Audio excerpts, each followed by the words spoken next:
ಸಿಕಂದಿನ ಮುಖವು ಕೋಪದಿಂದ ಕೆಂಪಾಯಿತು. ಆದರೆ ಭೀಷ್ಮನ ಬಾಣಗಳು ಚಂಡಮಾರುತರಂತೆ ಹಿಂದಕ್ಕೆ ಹಾರುತ್ತಿದ್ದವು.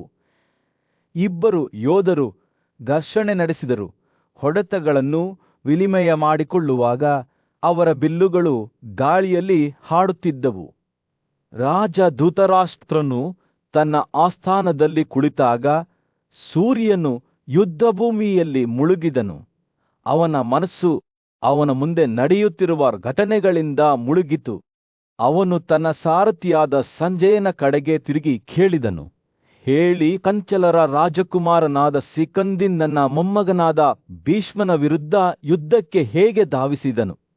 ಆ ದುರದೃಷ್ಟಕರ ದಿನದಂದು ಯಾವ ಪ್ರಬಲ ಯೋಧರು ಅವನನ್ನು ರಕ್ಷಿಸಿದರು? ಸಂಜಯನು ಮಹಾಯುದ್ಧದ 10ನೇ ದಿನದ ಘಟನೆಗಳನ್ನು ವಿವರಿಸುತ್ತಾ ತನ್ನ ಕಥೆಯನ್ನು ಪ್ರಾರಂಭಿಸಿದನು. ನಿನ್ನ ಘನತೆರೆತ್ತನೆಯೇ, ಭೀಷ್ಮನ ಬಿಲ್ಲು ಅಥವಾ ಅವನ ರಥಕ್ಕೆ ಯಾವುದೇ ಹಾನಿಯಾರಲಿಲ್ಲ. ಅವನು ತನ್ನ ವೈರಿಗಳನ್ನು ನೇರವಾದ ದಂಡೆಗಳಿಂದ ಕೊಲ್ಲುತ್ತಿದ್ದನು. ಅವನ ಪರಾಕ್ರಮವು ಸಾಟಿಯಿಲ್ಲ. ಅವನು ನಿಮ್ಮ ಸೈನ್ಯದ ಸಾವಿರಾರು ಯೋಧರನ್ನು ಹತ್ಯೆಗೈದನು. ಅಜೇಯ ಭೀಷ್ಮನೊಂದಿಗೆ ಎಷ್ಟು ಪ್ರಬಲ ಯೋಧರು, ಆನೆಗಳು ಮತ್ತು ಕುದುರೆಗಳು ಯುದ್ಧಕ್ಕೆ ಇಳಿದವು ಎಂಬುದನ್ನು ಸಂಜಯನು ವಿವರಿಸಿದನು. ಸಂಜಯನು ಮಾತನಾಡುತ್ತಿದ್ದಂತೆಯೇ ಧೃತರಾಷ್ಟ್ರನ ಆತಂಕ ಹೆಚ್ಚಾಯಿತು. ಅವನ ಮಗ ದುರ್ಯೋಧನನು ಪಾಂಡವರ ನಿರಂತರ ದಾಳಿಯೊಂದಿಗೆ ತಾಳಿಕೊಳ್ಳಲು ಹೆಣಗಾಡುತ್ತಿದ್ದಾನೆ ಎಂದು ಅವನಿಗೆ ತಿಳಿದಿತ್ತು. ಸ್ವತಃ ದುರ್ಯೋಧನನು ಸಂಕಟದ ಸ್ಥಿತಿಯಲ್ಲಿ ಅವನನ್ನು ಸಮೀಪಿಸಿದ್ದರಿಂದ ರಾಜನ ಆಲೋಚನೆಗಳು ಅಡ್ಡಿಯಾದವು. ತಂದೆಯೇ, ನಾನು ಪಾಂಡವರು ಮತ್ತು ಅವರ ಮಿತ್ರರಿಂದ ಮುಳುಗಿ ಹೋಗಿದ್ದೇನೆ ಎಂದು ಅವನ ಧ್ವನಿಯು ನಡುಗುತ್ತಿತ್ತು. ಭೀಮನು ನನ್ನ ಸೈನ್ಯವನ್ನು ಅದರ ಬೇಟೆಯನ್ನು ನುಂಬುವ ಸಿಂಹದಂತೆ ಸೋಲಿಸುತ್ತಿದ್ದಾನೆ. ಧೃತರಾಷ್ಟ್ರನು ತನ್ನ ಮಗನನ್ನು ಸಮಾಧಾನಪಡಿಸಲು ಪ್ರಯತ್ನಿಸಿದನು. ಆದರೆ ದುರ್ಯೋಧನನ ಮಾತುಗಳು ಅವನ ಆತಂಕವನ್ನು ಹೆಚ್ಚಿಸಿದವು. ಅವನು ಮತ್ತೊಮ್ಮೆ ಸಂಜಯನ ಕಡೆಗೆ ತಿರುಗಿ ಯುದ್ಧಭೂಮಿಯಲ್ಲಿನ ದೃಶ್ಯವನ್ನು ವಿವರಿಸಲು ಕೇಳಿಕೊಂಡನು. ಸಾವಿರಾರು ಯೋಧರ ಮೇಲೆ ಸಾವಿರಾರು ಜನರನ್ನು ಸಾಯಿಸುವಾಗ ಭೀಷ್ಮನ ಪಟ್ಟು ಹಿಡಿದ ಉಗ್ರತೆಯ ಸ್ಪಷ್ಟ ಚಿತ್ರಣವನ್ನು ಚಿತ್ರಿಸುತ್ತಾ ಸಂಜಯನು ಒಪ್ಪಿಕೊಂಡನು. ಭೀಷ್ಮನು ಉರಿಯುತ್ತಿರುವ ಸೂರ್ಯನಂತೆ ಅವನ ದಾರಿಯಲ್ಲಿನ ಎಲ್ಲವನ್ನೂ ಸೇವಿಸುತ್ತಾನೆ ಎಂದು ಸಂಜಯನು ಹೇಳಿದನು. ಸಂಜಯನು ಮಾತನಾಡುವುದನ್ನು ಮುಗಿಸಿದಾಗ ಧೃತರಾಷ್ಟ್ರನಿಗೆ ತಾನು ಶೀಘ್ರವಾಗಿ ಕ್ರಮ ಕೈಗೊಳ್ಳಬೇಕೆಂದು ತಿಳಿಯಿತು. ಅವನು ಇನ್ನೂ ಯುದ್ಧದಲ್ಲಿ ತೊಡಗಿಕೊಂಡಿದ್ದ ಭೀಷ್ಮನನ್ನು ಕರೆದು ರಾಜನ ಮುಂದೆ ಬರಲು ಹೇಳಿದನು. ಭೀಷ್ಮನ ಆಗಮನವಾದಾಗ ದುರ್ಯೋಧನನು ಅವನ ಬಳಿಗೆ ಒಂದು ಬೇಡಿಕೆಯೊಂದಿಗೆ ಬಂದನು. ತಂದೆಯೇ, ನಾನು ನಿನ್ನನ್ನು ಬೇಡಿಕೊಳ್ಳುತ್ತೇನೆ, ನನ್ನ ಸೈನ್ಯವನ್ನು ವಿನಾಶದಿಂದ ರಕ್ಷಿಸು ಎಂದು ಅವನು ಹೇಳಿದನು. ಭೀಷ್ಮನು ತನ್ನ ಮಗನ ಮಾತುಗಳನ್ನು ಗಮನವಿಟ್ಟು ಆಲಿಸಿದನು. ನಂತರ ಧೃತರಾಷ್ಟ್ರನ ಕಡೆಗೆ ತಿರುಗಿ ಸ್ಥಿರವಾದ ಧ್ವನಿಯಲ್ಲಿ ಮಾತನಾಡಿದನು. ಓ ರಾಜನೇ, ನಾನು ನನ್ನ ಪ್ರತಿಜ್ಞೆಯನ್ನು ಪೂರೈಸಿದ್ದೇನೆ ಎಂದು ಹೇಳಿದನು. ಇಂದು ನಾನು ಕೊಲ್ಲಲ್ಪಟ್ಟು ಮಲಗುತ್ತೇನೆ ಅಥವಾ ಪಾಂಡವರನ್ನು ಕೊಲ್ಲುತ್ತೇನೆ. ಇದರೊಂದಿಗೆ ಭೀಷ್ಮನು ಮತ್ತೊಮ್ಮೆ ಯುದ್ಧಕ್ಕೆ ಇಳಿದನು. ಕ್ಷತ್ರಿಯರು ಪಾಂಡವರೊಂದಿಗೆ ಘರ್ಷಣೆ ಮಾಡುವಾಗ ಅವರಲ್ಲಿ ಬಾಣಗಳನ್ನು ಚದುರಿಸಿದನು. 2 ಸೈನ್ಯಗಳು ತೀವ್ರ ಮತ್ತು ರಕ್ತಸಿಕ್ತ ಹೋರಾಟದಲ್ಲಿ ತೊಡಗಿದಾಗ ಯುದ್ಧಭೂಮಿಯು ಅಸ್ತವ್ಯಸ್ತವಾಯಿತು. ಉಕ್ಕಿನ ಘರ್ಷಣೆ ಶಬ್ದವು ಗಾಳಿಯಲ್ಲಿ ಪ್ರತಿಧ್ವನಿಸಿತು ಮತ್ತು ಅಲ್ಲಿ ಹೋರಾಡಿದ ಎಲ್ಲರ ಮೂಗಿನ ಹೊಳ್ಳೆಗಳನ್ನು ರಕ್ತದ ಪರಿಮಳವೂ ತುಂಬಿತ್ತು. ಭೀಷ್ಮನು ಎತ್ತರವಾಗಿ ನಿಂತನು. ಅವನು ಪಾಂಡವ ಆತಿಥೇಯರ ಮೇಲೆ ಬಾಣದ ನಂತರ ಬಾಣವನ್ನು ಹಾಡುತ್ತಿದ್ದನು. ಅರ್ಜುನನು ಯುದ್ಧದಲ್ಲಿ ಭೀಷ್ಮನ ಪರಾಕ್ರಮವನ್ನು ನೋಡುತ್ತಿದ್ದಂತೆ ಸೂರ್ಯನು ಯುದ್ಧಭೂಮಿಯಲ್ಲಿ ಮುಳುಗಿದರು. ಕುರುಕುಲದ ದೊಡ್ಡಮ್ಮನು ಎತ್ತರವಾಗಿ ನಿಂತಿದ್ದರು. ಅವನ ರಕ್ಷಾಕವಚವು ರಾತ್ರಿಯ ಆಕಾಶದಲ್ಲಿ ನಕ್ಷತ್ರಗಳಂತೆ ಹೊಳೆಯುತ್ತಿತ್ತು. ಸಂಜಯನು ರಾಜ ಧೃತರಾಷ್ಟ್ರನಿಗೆ ಕಥೆಯನ್ನು ವಿವರಿಸುತ್ತಾ ಅರ್ಜುನನು ಸಿಕಂದಿನ ಕಡೆಗೆ ತಿರುಗಿ ಅವನನ್ನು ಮುಂದಕ್ಕೆ ತಳ್ಳಿದನು. ಎಂದು ಹೇಳಿದನು. ಮೊಮ್ಮಗನ ಕಡೆಗೆ ಮುಂದುವರಿಯಿರಿ. ಅರ್ಜುನನು ಹೇಳಿದನು, ನೀವು ಇಂದು ಭೀಷ್ಮನ ಬಗ್ಗೆ ಸ್ವಲ್ಪವೂ ಭಯವನ್ನು ಹೊಂದಿರಬಾರದು. ನನ್ನ ತೀಕ್ಷ್ಣವಾದ ದಂಡೆಗಳ ಮೂಲಕ ನಾನು ಅವನನ್ನು ಅವನ ಅತ್ಯುತ್ತಮ ಕಾರಿನಿಂದ ಕೆಳಗೆ ಎಸೆಯುತ್ತೇನೆ. ಅರ್ಜುನನ ಮಾತುಗಳಿಂದ ಧೈರ್ಯಗೊಂಡ ಸಿಕಂದಿನ ಭೀಷ್ಮನತ್ತ ತೀವ್ರ ಯುದ್ಧದ ಕೂಗಿನಿಂದ ಧಾವಿಸಿದನು. ಧೃಷ್ಟದ್ಯುಮ್ನ ಮತ್ತು ಅಭಿಮನ್ಯು ಪರಾಕ್ರಮಶಾಲಿ ರಥಯೋಧರು ಹತ್ತಿರದಿಂದ ಹಿಂಬಾಲಿಸಿದರು.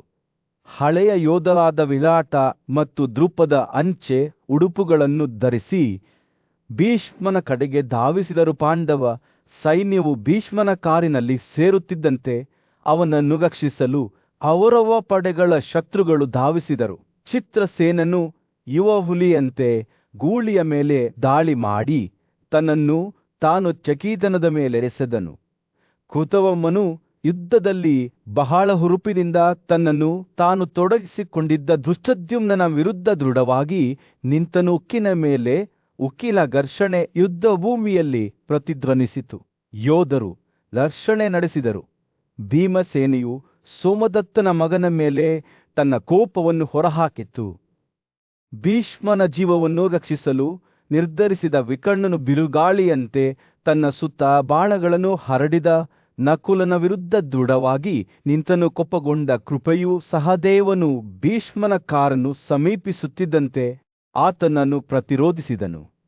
ದುರ್ಮುಖನು ಭೀಷ್ಮನ ಪರಾಕ್ರಮಶಾಲಿ ಮಗನ ಮೇಲೆ ಕ್ರೂರ ಉದ್ದೇಶದಿಂದ ದಾಳಿ ಮಾಡಿದರು. ಸ್ವತಃ ದುರ್ಯೋಧನನು ಸಾತ್ಯಕಿಯನ್ನು ವಿರೋಧಿಸಲು ಮುಂದಾದನು ಮತ್ತು ಕಾಮವೋಜರ ದೊರೆ ಸುದಕ್ಷಿಣನು ಅಭಿಮನ್ಯುವನ್ನು ವಿರೋಧಿಸಿದನು. ಅವನ ಕೋಪಕ್ಕೆ ಕಡಿವಾಳ ಹಾಕದ ಅಶ್ವತ್ಥಾಮನು ಹಳೆಯ ವಿರಾಟ ಮತ್ತು ದ್ರುಪದದ ವಿರುದ್ಧ ಹೋರಾಡಿದನು. ಆ ಇಬ್ಬರು ವೈರಿಗಳನ್ನು ಶಿಕ್ಷಿಸುವವರು ಒಗ್ಗೂಡಿದರು. ಭಾರದ್ವಾಜನ ಮಗನು ರಾಜ ಯುಧಿಷ್ಠಿರನನ್ನು ಪ್ರತಿರೋಧಿಸಿದನು. ಅವನು ಭೀಷ್ಮನನ್ನು ಕೊಲ್ಲಲು ಪ್ರಯತ್ನಿಸಿದನು. ದುಶ್ಯಾಸನವು ಭೀಷ್ಮನ ಕಡೆಗೆ ಧಾವಿಸುತ್ತಿದ್ದ ಅರ್ಜುನನ ಮೇಲೆ ತೀವ್ರ ಯುದ್ಧದ ಕೂಗಿನಿಂದ ದಾಳಿ ಮಾಡಿತು. ಪರಾಕ್ರಮಶಾಲಿ ಕಾರ್ಪಿಯೋಧನಾದ ಧೃಷ್ಟದ್ಯುಮ್ನನು ಕೋಪದಿಂದ ಪ್ರಚೋದಿತನಾಗಿ ಭೀಷ್ಮನ ವಿರುದ್ಧ ಏಕಾಂಗಿಯಾಗಿ ಧಾವಿಸಿ ತನ್ನ ಸೈನ್ಯವನ್ನು ಪ್ರೇರೇಪಿಸಿದನು. ಅಲ್ಲಿ ಕುರುವಿನ ಜನಾಂಗದಲ್ಲಿ ಸಂತೋಷಪಡುವ ಅರ್ಜುನನು ಯುದ್ಧದಲ್ಲಿ ಭೀಷ್ಮನ ವಿರುದ್ಧ ಮುಂದುವರಿಯುತ್ತಿದ್ದಾನೆ. ನೀನು ಮತ್ತೆ ಗಂಧನ ಮಗನಿಗೆ ಧಾವಿಸು, ಹೆದರಬೇಡ. ಭೀಷ್ಮನಿಗೆ ಯುದ್ಧದಲ್ಲಿ ನಿನ್ನ ಮೇಲೆ ದಾಳಿ ಮಾಡಲು ಸಾಧ್ಯವಾಗುವುದಿಲ್ಲ. ಆನಂದ ಮತ್ತು ಆತ್ಮವಿಶ್ವಾಸದಿಂದ ತುಂಬಿದ ಪಾಂಡವರ ಸೈನ್ಯವು ಭೀಷ್ಮನ ಕಾರಿನ ಕಡೆಗೆ ಬಿರುಗಾಳಿಯ ಜೀವಶಕ್ತಿಯಂತೆ ಧಾವಿಸಿತು. ಅನೇಕ ಕೌರವರು ಅವರ ವಿರುದ್ಧ ದೃಢವಾಗಿ ನಿಂತರು. ಸಂಜಯನು ತನ್ನ ಮುಂದೆ ನಡೆದ ಘಟನೆಗಳನ್ನು ವಿವರಿಸುತ್ತಿದ್ದಂತೆ ಯುದ್ಧವು ಉಲ್ಬಣಗೊಂಡಿತು. ಯುದ್ಧಭೂಮಿಯ ಒಂದು ಮೂಲೆಯಲ್ಲಿ ರಾಕ್ಷಸ ವಂಶದ ಪ್ರಬಲ ಬಿಲ್ಲುಗಾರನಾದ ಆಲಮುಷನು ತಪಾಲನ್ನು ಧರಿಸಿ ಸತ್ಯಕಿಯೊಂದಿಗೆ ಘರ್ಷಣೆ ಮಾಡಿ ಭೀಷ್ಮನ ಕಡೆಗೆ ಸಾಗಿದನು. ಈ ಇಬ್ಬರು ಯೋಧರು ಪರಸ್ಪರ ತೊಡಗಿಸಿಕೊಳ್ಳುತ್ತಿದ್ದಂತೆ ಗಾಳಿಯು ಗಾಳಿಯಲ್ಲಿ ಬೀಸುತ್ತಿದ್ದ ಬಾಣಗಳ ಶಬ್ದದಿಂದ ತುಂಬಿತ್ತು. ಕೋಪದಿಂದ ಉತ್ತೇಜಿಸಲ್ಪಟ್ಟ ಆಲಮುಷನು 9 ಬಾಣಗಳಿಂದ ಸತ್ಯಕಿಯನ್ನು ಚುಚ್ಚಿದನು. ಆದರೆ ಎರಡನೆಯವನು ಕೇವಲ ಮುಗುಣಕ್ಕನು. ಅವನ ಕಣ್ಣುಗಳು ತೀವ್ರವಾದ ಬೆಳಕಿನಿಂದ ಮಿನುಗುತ್ತಿದ್ದುವು. ಸಾತ್ಯಕಿ ಅಲಮೂಷನ ಮೇಲೆ ಹೇರಳವಾದ ಬಾಣಗಳನ್ನು ಹಾರಿಸುವ ಮೂಲಕ ಪ್ರತೀಕಾರ ತೀರಿಸಿಕೊಂಡನು. ಆದರೆ ರಾಕ್ಷಸ ಯೋಧನು ಸುಲಭವಾಗಿ ಸೋಲುವಂತಿರಲಿಲ್ಲ. ಅವನು ಅನೇಕ ತೀಕ್ಷ್ಣವಾದ ಬಾಣಗಳಿಂದ ಎದುರಿಸಿದನು ಮತ್ತು ಇಬ್ಬರು ಯೋಧರು ಸಮರ ಪರಾಕ್ರಮದ ಅದ್ಭುತ ಪ್ರದರ್ಶನದಲ್ಲಿ ಹೊಡೆತಗಳನ್ನು ವಿನಿಮಯ ಮಾಡಿಕೊಂಡರು. ಯುದ್ಧವು ಉಲ್ಬಣಗೊಳ್ಳುತ್ತಿದ್ದಂತೆ ಕೋಪದಿಂದ ಉತ್ಸುಕನಾಗಿದ್ದ ಭಗದತ್ತನು ಅನೇಕ ತೀಕ್ಷ್ಣವಾದ ಬಾಣಗಳಿಂದ ಸಾತ್ಯಕನನ್ನು ಪೀಡಿಸುತ್ತಾ ಯುದ್ಧಕ್ಕೆ ಸೇರಿಕೊಂಡನು. ಆದಾಗ್ಯೂ ತನ್ನ ಸ್ವಂತ ಶಕ್ತಿ ಮತ್ತು ಕೌಶಲ್ಯದ ಮೇಲೆ ಅವಲಂಬಿತನಾಗಿದ್ದ ಸಾತ್ಯಕಿ ತನ್ನ ಗಾಯಗಳನ್ನು ನೋಡಿ ನಕ್ಕನು ಮತ್ತು ಹೋರಾಡುವುದನ್ನು ಮುಂದುವರಿಸಿದನು. ಅವನು ಹಿಂದಿನದಕ್ಕಿಂತಲೂ ಹೆಚ್ಚು ಶಕ್ತಿಯುತವಾದ ಮತ್ತೊಂದು ಬಿಲ್ಲನ್ನು ಎತ್ತಿಕೊಂಡು ಭಗದತ್ತನನ್ನು ಬಹುಸಂಖ್ಯೆಯ ಬಾಣಗಳಿಂದ ಚುಚ್ಚಿದನು. ತೀವ್ರವಾಗಿ ಗಾಯಗೊಂಡಿದ್ದ ಭಗದತ್ತನು ನಿರಾಶೆಯಿಂದ ತನ್ನ ಬಾಯಿಯ ಮೂಲೆಗಳನ್ನು ನೆಕ್ಕಿದನು ಮತ್ತು ನಂತರ ಚಿನ್ನ ಮತ್ತು ಲ್ಯಾಪಿಸ್ ಲಾಜುಲಿಯಿಂದ ಅಲಂಕರಿಸಿದ ಕಬ್ಬಿಣದ ಬಾಣವನ್ನು ಸಾತ್ಯಕಿಯ ಕಡೆಗೆ ಎಸೆದನುಳಾರ್ದ ತನ್ನ ಗುರಿಯತ್ತ ಮಾರಣಾಂತಿಕ ನಿಖರತೆಯಿಂದ ವೇಗವಾಗಿ ಓಡಿತು. ಆದರೆ ಸತ್ಯಕಿ ತನ್ನ ದಂಡಗಳಿಂದ ಅದನ್ನು 2 ಭಾಗಗಳಾಗಿ ಕತ್ತರಿಸಿದನು. ದಾರ್ಥ ತನ್ನ ವೈಭವದ ಉಲ್ಕೆಯಂತೆ ನೆಲಕ್ಕೆ ಬಿದ್ದಿತು ಮತ್ತು ಭಾಗದತ್ತನ ಯೋಜನೆಯು ಮತ್ತೊಮ್ಮೆ ವಿಫಲವಾಯಿತು. ಘಟನೆಗಳ ಈ ತಿರುವಿನಿಂದ ಕೋಪಗೊಂಡ ದುರ್ಯೋಧನನು ದೊಡ್ಡ ಸಂಖ್ಯೆಯ ಕಾರುಗಳೊಂದಿಗೆ ಸತ್ಯಕಿಯನ್ನು ಸುತ್ತುವರಿದನು.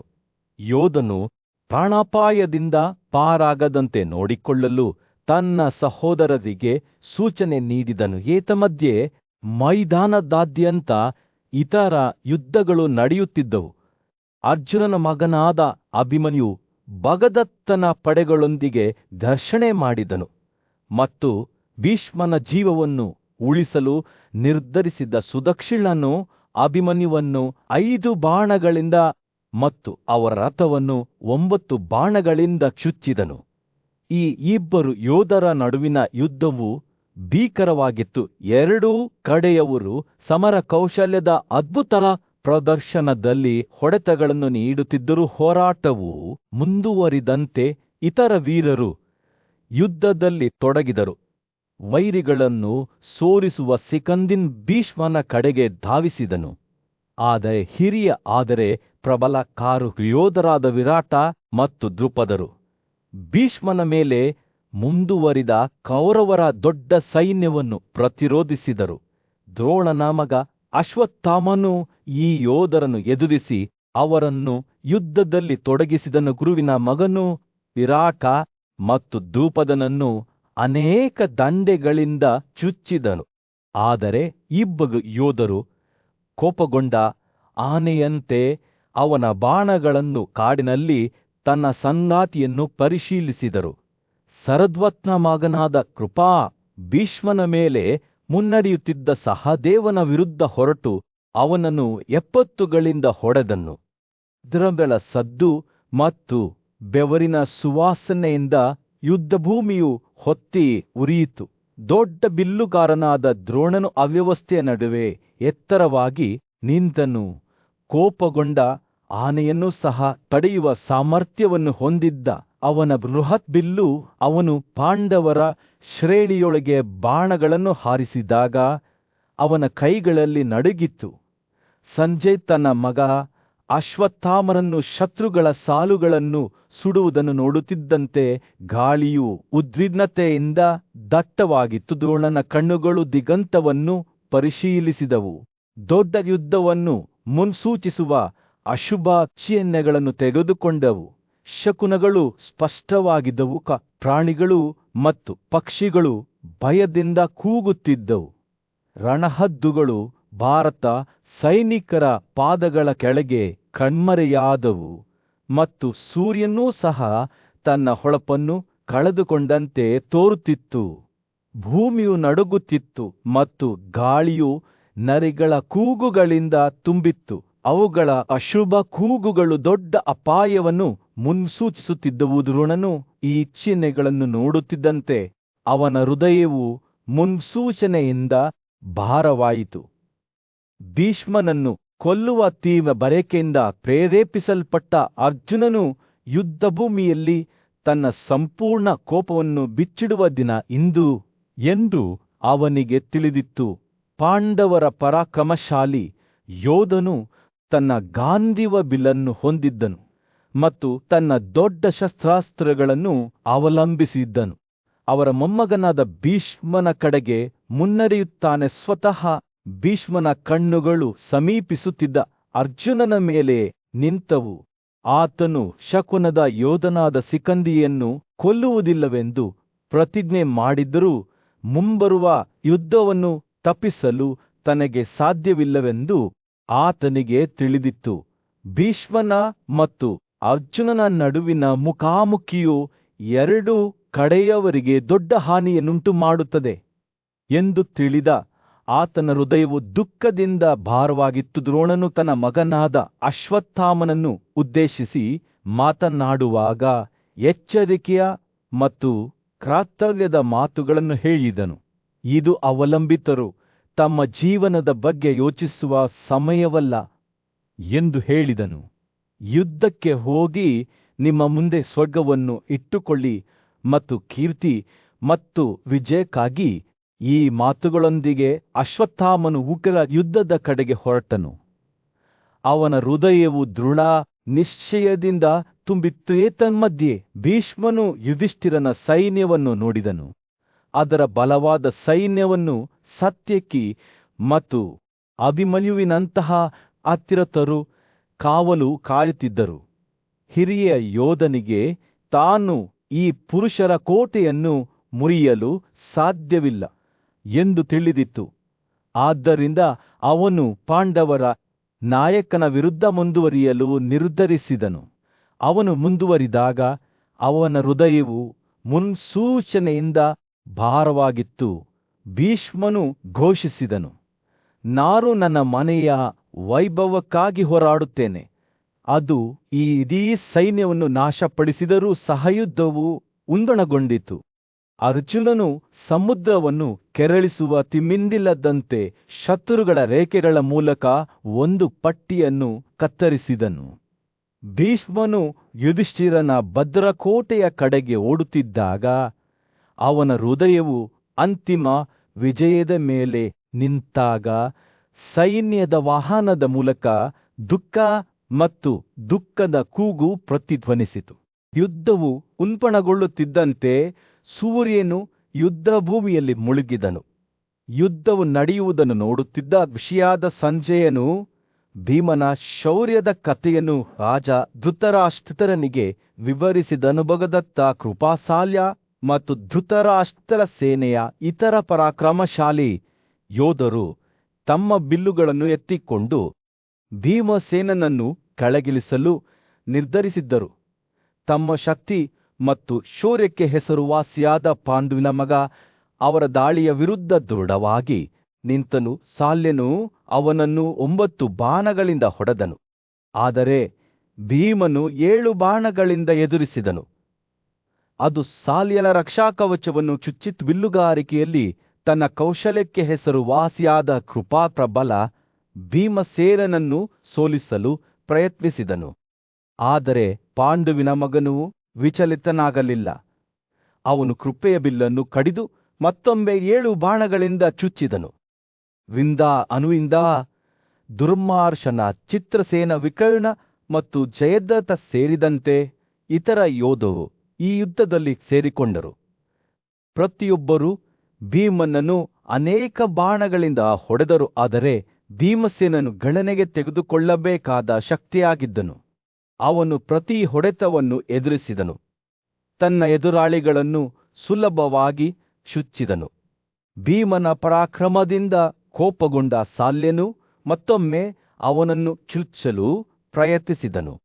ಆದರೆ ಪಾಂಡುವಿನ ಮಗನು ಬೆರಳುಗಳನ್ನು ತಪ್ಪಿಸಿಕೊಂಡು ನಂಬಲಾಗದ ಚುರುಕುತನದಿಂದ ನೇದನು. 2 ಕಡೆಯವರು ಹೊಡೆದಾಡಿಕೊಳ್ಳುವುದರೊಂದಿಗೆ ಯುದ್ಧವು ಉಲ್ಬಣಗೊಂಡಿತ್ತು. ಭಗದತ್ತನು ಭೀಮಸೇನನ ಮೇಲೆ ದಾಗಕ್ಕೆಸೆದನು. ಆದರೆ ಪಾಂಡುವಿನ ಮಗ ಅದನ್ನು ಸುಲಭವಾಗಿ ಕತ್ತರಿಸಿದನು.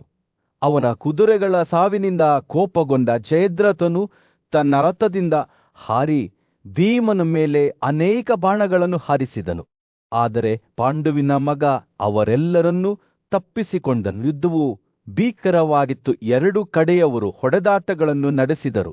ಆದರೆ ಭೀಮಸೇನನು ದೃಢವಾಗಿ ನಿಂತನು. ಅವನ ಶೌರ್ಯವು ಮುರಿಯಲಿಲ್ಲ. ಸಾಲ್ಯ, ಕೃಪಾ ಮತ್ತು ಜಯದ್ರಥ ಸೇರಿದಂತೆ ಇತರೆ ಯೋಧರು ಯುದ್ಧದಲ್ಲಿ ಸೇರಿಕೊಂಡರು. ಇಬ್ಬರು ಪ್ರಬಲ ಭೀಮನನ್ನು ಉರುಳಿಸಲು ಪ್ರಯತ್ನಿಸಿದರು. ಭೀಮಸೇನನು ವಿಜಯಶಾಲಿಯಾಗಿ ಹೊರಹೊಮ್ಮುತ್ತಾನೆ ಎಂದು ತೋರುತ್ತಿದ್ದಂತೆಯೇ ಯುದ್ಧಭೂಮಿಯಲ್ಲಿ ಹೊಸ ಪ್ರತಿಸ್ಪರ್ಧಿ ಕಾಣಿಸಿಕೊಂಡನು. ಧನಂಜಯ ಅರ್ಜುನನು ಸಿಕಂದಿನೊಂದಿಗೆ ಅಗಲಿಸಿದ್ದನು.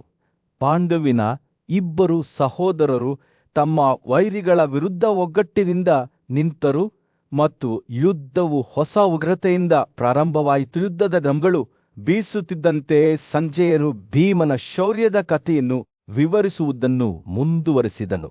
ಅವನ ಮಾತುಗಳು ರಾಜ ಧೃತರಾಷ್ಟ್ರನ ಕಣ್ಣುಗಳ ಮುಂದೆ ತೆರೆದುಕೊಳ್ಳುತ್ತಿದ್ದ ಮಹಾಕಾವ್ಯದ ಹೋರಾಟದ ಎದ್ದು ಕಾಣುವ ಚಿತ್ರಣವನ್ನು ಚಿತ್ರಿಸುತ್ತವೆ. ಸೂರ್ಯನು ಯುದ್ಧಭೂಮಿಯಲ್ಲಿ ಅಪ್ಪಳಿಸಿದಾಗ ಪರಾಕ್ರಮಶಾಲಿ ಯೋಧ ಅರ್ಜುನನು ಪರಾಕ್ರಮಶಾಲಿ ಯೋಧನಾದ ಸಾಲ್ಯನೊಂದಿಗೆ ದರ್ಶನ ಮಾಡಿದನು. ಅವರು ಹೊಡೆತಗಳನ್ನು ವಿನಿಮಯ ಮಾಡಿಕೊಳ್ಳುವಾಗ ಉಕ್ಕಿನ ಘರ್ಷಣೆ ಮತ್ತು ಬಿದ್ದವರ ಕೂಗುಗಳು ಗಾಳಿಯಲ್ಲಿ ಪ್ರತಿಧ್ವನಿಸಿತು. ಅರ್ಜುನನ ನೇರವಾದ ದಂಡೆಗಳು ವೇಗವಾಗಿ ಸಾಲ್ಯನ ಕಡೆಗೆ ಹಾರಿ ಅವನ ರಕ್ಷಾಕವಚವನ್ನು ಚುಚ್ಚಿದವು ಮತ್ತು ಅವರ ರಥದಲ್ಲಿ ನೇರವಾಗಿ ಉಳಿಯಲು ಹೆಣಗಾಡುತ್ತಿದ್ದವು. ಯುದ್ಧವು ಉಲ್ಬಣಗೊಳ್ಳುತ್ತಿದ್ದಂತೆ ಅರ್ಜುನನು ತನ್ನ ಗಮನವನ್ನು ಸುಸರ್ಮನ್ ಮತ್ತು ಕೃಪಾ ಅವರತ್ತ ತಿರುಗಿಸಿ ಅವರಿಬ್ಬರನ್ನೂ ತಲಾ 3 ಬಾಣಗಳಿಂದ ಹೊಡೆದನು. ತನ್ನ ಸಾಟಿಯಿಲ್ಲದ ಪರಾಕ್ರಮಕ್ಕೆ ಹೆಸರುವಾಸಿಯಾದ ಅತಿರಥ ಅರ್ಜುನನು ಶತ್ರುಗಳ ರೇಖೆಗಳ ಮೇಲೆ ಬಾಣಗಳ ಪ್ರವಾಹವನ್ನು ಬಿಚ್ಚಿ ಸಿಂಧುಗಳ ರಾಜ ಜಯದ್ರಥನನ್ನು ಮತ್ತು ಅವನ ಪಕ್ಕದಲ್ಲಿ ಸವಾರಿ ಮಾಡುತ್ತಿದ್ದ ಚಿತ್ರಸೇನನನ್ನು ಗುರಿಯಾಗಿಸಿದನು. ವಿಕರ್ಣ ಮತ್ತು ಧೂಮಶನ ಕೂಡ ಅವನ ಮುಂದೆ ಬಿದ್ದರು. ಅವರ ದೇಹಗಳು ಅವ್ಯವಸ್ಥೆಯ ನಡುವೆ ನೆಲಕ್ಕೆ ಅಪ್ಪಳಿಸಿದ್ದವು. ಅರ್ಜುನನ ಆಕ್ರಮಣದಿಂದ ವಿಚಲಿತರಾಗದ ಜಯದ್ರಥನು ತ್ವರಿತವಾದ ಬಾಣದಿಂದ ಪ್ರತೀಕ ತೀರಿಸಿಕೊಂಡರು. ಅದು ಪಾರ್ಥನ ಎದೆಯ ಮೇಲೆ ಬಡಿಯಿತು. ತನ್ನ ಸಹೋದರನನ್ನು ರಕ್ಷಿಸಲು ಸದಾ ಸಿದ್ಧನಾಗಿದ್ದ ಭೀಮನು ಜಯದ್ರಥ ಮತ್ತು ಸಾಲ್ಯರ ಕಡೆಗೆ ಬಾಣಗಳನ್ನು ಹಾರಿಸುತ್ತಾ ಯುದ್ಧದಲ್ಲಿ ಸೇರಿಕೊಂಡನು. ಅವರ ಕೋಪದಿಂದ ಉತ್ತೇಜಿತರಾದ ಕೃಪಾ ಮತ್ತು ಸುಸರ್ಮನ್ ಜಿಷ್ಣುವಿನ ಮೇಲೆ ಬಾಣಗಳನ್ನು ಹಾರಿಸಿದರು. ಆದರೆ ಅರ್ಜುನ ಮತ್ತು ಭೀಮಸೇನ ಅಜೇಯರಾಗಿ ತಮ್ಮ ವೈರಿಗಳನ್ನು ಸುಲಭವಾಗಿ ಕಡಿದು ಹಾಕಿದರು. ಯುದ್ಧವು ತನ್ನ ಉತ್ತುಂಗವನ್ನು ತಲುಪುತ್ತಿದ್ದಂತೆ ಬುದ್ಧಿವಂತ ಗುರುವಾದ ದ್ರೋಣ ಮತ್ತು ಮಗಧದ ರಾಜನಾದ ಜಯಸೇನನು ಯುದ್ಧದಲ್ಲಿ ಸೇರಿಕೊಂಡರು. ಪ್ರಿಷತನ ಮಗನಾದ ಧೃಷ್ಟದ್ಯುಮ್ನನು ಪಾಂಡವ ಸೈನ್ಯವನ್ನು ಒಟ್ಟುಗೂಡಿಸಿ ಪ್ರಕೃತಿಯ ಶಕ್ತಿಯಂತೆ ಮುನ್ನಡೆಯುತ್ತಿದ್ದ ಭೀಷ್ಮನ ವಿರುದ್ಧ ಮುಂದುವರಿಯಲು ಅವರನ್ನು ಒತ್ತಾಯಿಸಿದನು. ಉಕ್ಕಿನ ಮತ್ತು ಕ್ರೋಧದ ಕೋಲಾಹಲದಲ್ಲಿ 2 ಸೈನ್ಯಗಳು ಘರ್ಷಣೆ ನಡೆಸಿದವು. ಅವರ ಯೋಧರು ರಾಜ್ಯದ ಭವಿಷ್ಯವನ್ನು ನಿರ್ಧರಿಸುವ ಹೋರಾಟದಲ್ಲಿ ಬಂಧಿಸಲ್ಪಟ್ಟರು. ಕುಂತಿಯ ಪುತ್ರರಾದ ಭೀಮ ಮತ್ತು ಅರ್ಜುನರು ಅಸ್ತವ್ಯಸ್ತತೆಯ ನಡುವೆಯೂ ತಮ್ಮ ಪರಾಕ್ರಮವನ್ನು ಪ್ರದರ್ಶಿಸುತ್ತಾ ಎದುರಾಳಿಯನ್ನು ಒಂದರ ನಂತರ ಒಂದರಂತೆ ಸೋಲಿಸಿದರು. ಅವರ ಬಿಲ್ಲುಗಳು ಮಾರಣಾಂತಿಕ ನಿಖರತೆಯಿಂದ ಹಾಡುತ್ತಿದ್ದವು, ಆಗಾಗ್ಗೆ ನಿಜವಾದ ಹೊಡೆತವನ್ನು ನೀಡುತ್ತಿದ್ದವು. ಆ ಪ್ರಬಲ ಕಾರ್ಯಯೋಧನಾದ ಭೀಷ್ಮನು ಯುದ್ಧದ ಕೇಂದ್ರಬಿಂದುವಾಗಿದ್ದನು. ಅವನ ಉಪಸ್ಥಿತಿಯೇ ಪಾಂಡವ ಸೈನ್ಯದಿಂದ ಜೀವವನ್ನು ಸೆಳೆಯುವಂತೆ ತೋರುತ್ತಿತ್ತು. ಸೂರ್ಯನು ಮುಳುಗಲು ಪ್ರಾರಂಭಿಸಿದಾಗ ಯುದ್ಧಭೂಮಿಯ ಮೇಲೆ ಚಿನ್ನದ ಹೊಳಪನ್ನು ಬೀಸಿದಾಗ 2 ಸೈನ್ಯಗಳು ಬಿಕ್ಕಟ್ಟಿನಲ್ಲಿ ಸಿಲುಕಿದವು. ಫಲಿತಾಂಶವು ಅನಿಶ್ಚಿತವಾಗಿ ಸಮತೋಲನದಲ್ಲಿತ್ತು.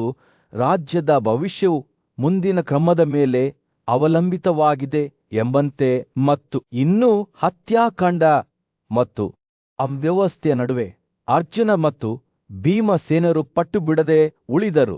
ಅವರ ಬಂಧವು ಮೃದುವಾದ ಉಕ್ಕಿನಂತೆ ಯುದ್ಧದಲ್ಲಿ ರೂಪುಗೊಂಡಿತು. ಯುದ್ಧದ ಡ್ರಮ್ಗಳು ಅವರ ಹೃದಯದ ಬಡಿತಕ್ಕೆ ಹೊಂದಿಕೆಯಾಗುವ ಲಯವನ್ನು ಬೀಸಿದವು, ಏಕೆಂದರೆ ಅವರು ಮುಂದೆ ಏನೇ ಇದ್ದರೂ ಎದುರಿಸಲು ಸಿದ್ಧರಾಗಿದ್ದರು. ಏಕೆಂದರೆ ಈ ಯುದ್ಧದ ಆಟದಲ್ಲಿ ಗೆಲುವು ಅಥವಾ ಸೋಲು ಅನಿಶ್ಚಿತವಾಗಿ ಸಮತೋಲನದಲ್ಲಿದ್ದರೆ ಒಂದೇ ಒಂದು ವಿಷಯ ಖಚಿತವಾಗಿತ್ತು: ಫಲಿತಾಂಶವನ್ನು ಅವರ ಇಚ್ಛೆ ಮತ್ತು ಹುರುಪಿನ ಬಲದಿಂದ ನಿರ್ಧರಿಸಲಾಗುತ್ತದೆ. ಕುರುಗಳ ರಾಜ ಧೃತರಾಷ್ಟ್ರನು ತನ್ನ ಸಿಂಹಾಸನದ ಮೇಲೆ ಕುಳಿತಾಗ ಸೂರ್ಯನು ಯುದ್ಧಭೂಮಿಯ ವಿಶಾಲ ವಿಸ್ತಾರದ ಮೇಲೆ ಅಪ್ಪಳಿಸಿದನು. ಅವನ ಕಣ್ಣುಗಳು ಅವನ ಸಾರಥಿ ಮತ್ತು ಸಲಹೆಗಾರನಾದ ಸಂಜಯನ ಮೇಲೆ ಕೇಂದ್ರೀಕೃತವಾಗಿದ್ದವು.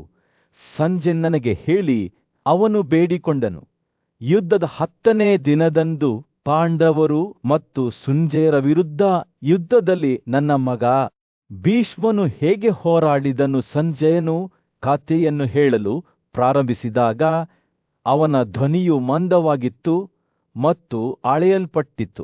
ಯುದ್ಧಭೂಮಿಯಲ್ಲಿ ಕೋಪದಿಂದ ಪ್ರೇರೇಪಿಸಲ್ಪಟ್ಟ ನಿಮ್ಮ ಸೈನ್ಯದ ಅನೇಕ ಧೈರ್ಯಶಾಲಿ ಯೋಧರು ತನ್ನ ಪ್ರಬಲ ಶಸ್ತ್ರಾಸ್ತ್ರಗಳೊಂದಿಗೆ ಕಿರೀಟವನ್ನು ಅಲಂಕರಿಸಿದ ಅರ್ಜುನನ ಮುಂದೆ ಬಿದ್ದರು.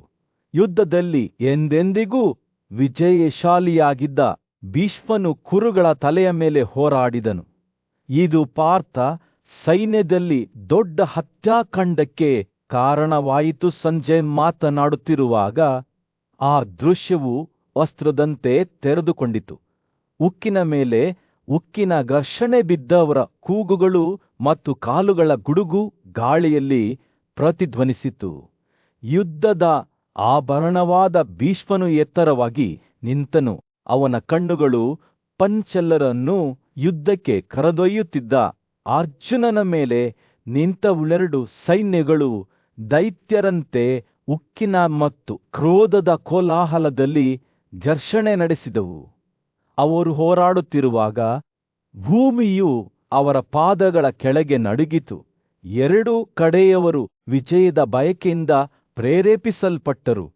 ಎತ್ತರದ ಮತ್ತು ಪ್ರಬಲವಾದ ಶಸ್ತ್ರಾಸ್ತ್ರಗಳೊಂದಿಗೆ ಪರಿಚಿತರಾಗಿದ್ದ ಭೀಷ್ಮನು ಸಾವಿರಾರು ಯೋಧರನ್ನು ಹತ್ಯೆಗೈದನು. ಅವನ ದೇಹವು ಅವನ ಮೇಲೆ ಸುರಿದ ಹೊಡೆತಗಳಿಗೆ ಮಣಿಯಲಿಲ್ಲದಿದ್ದವು.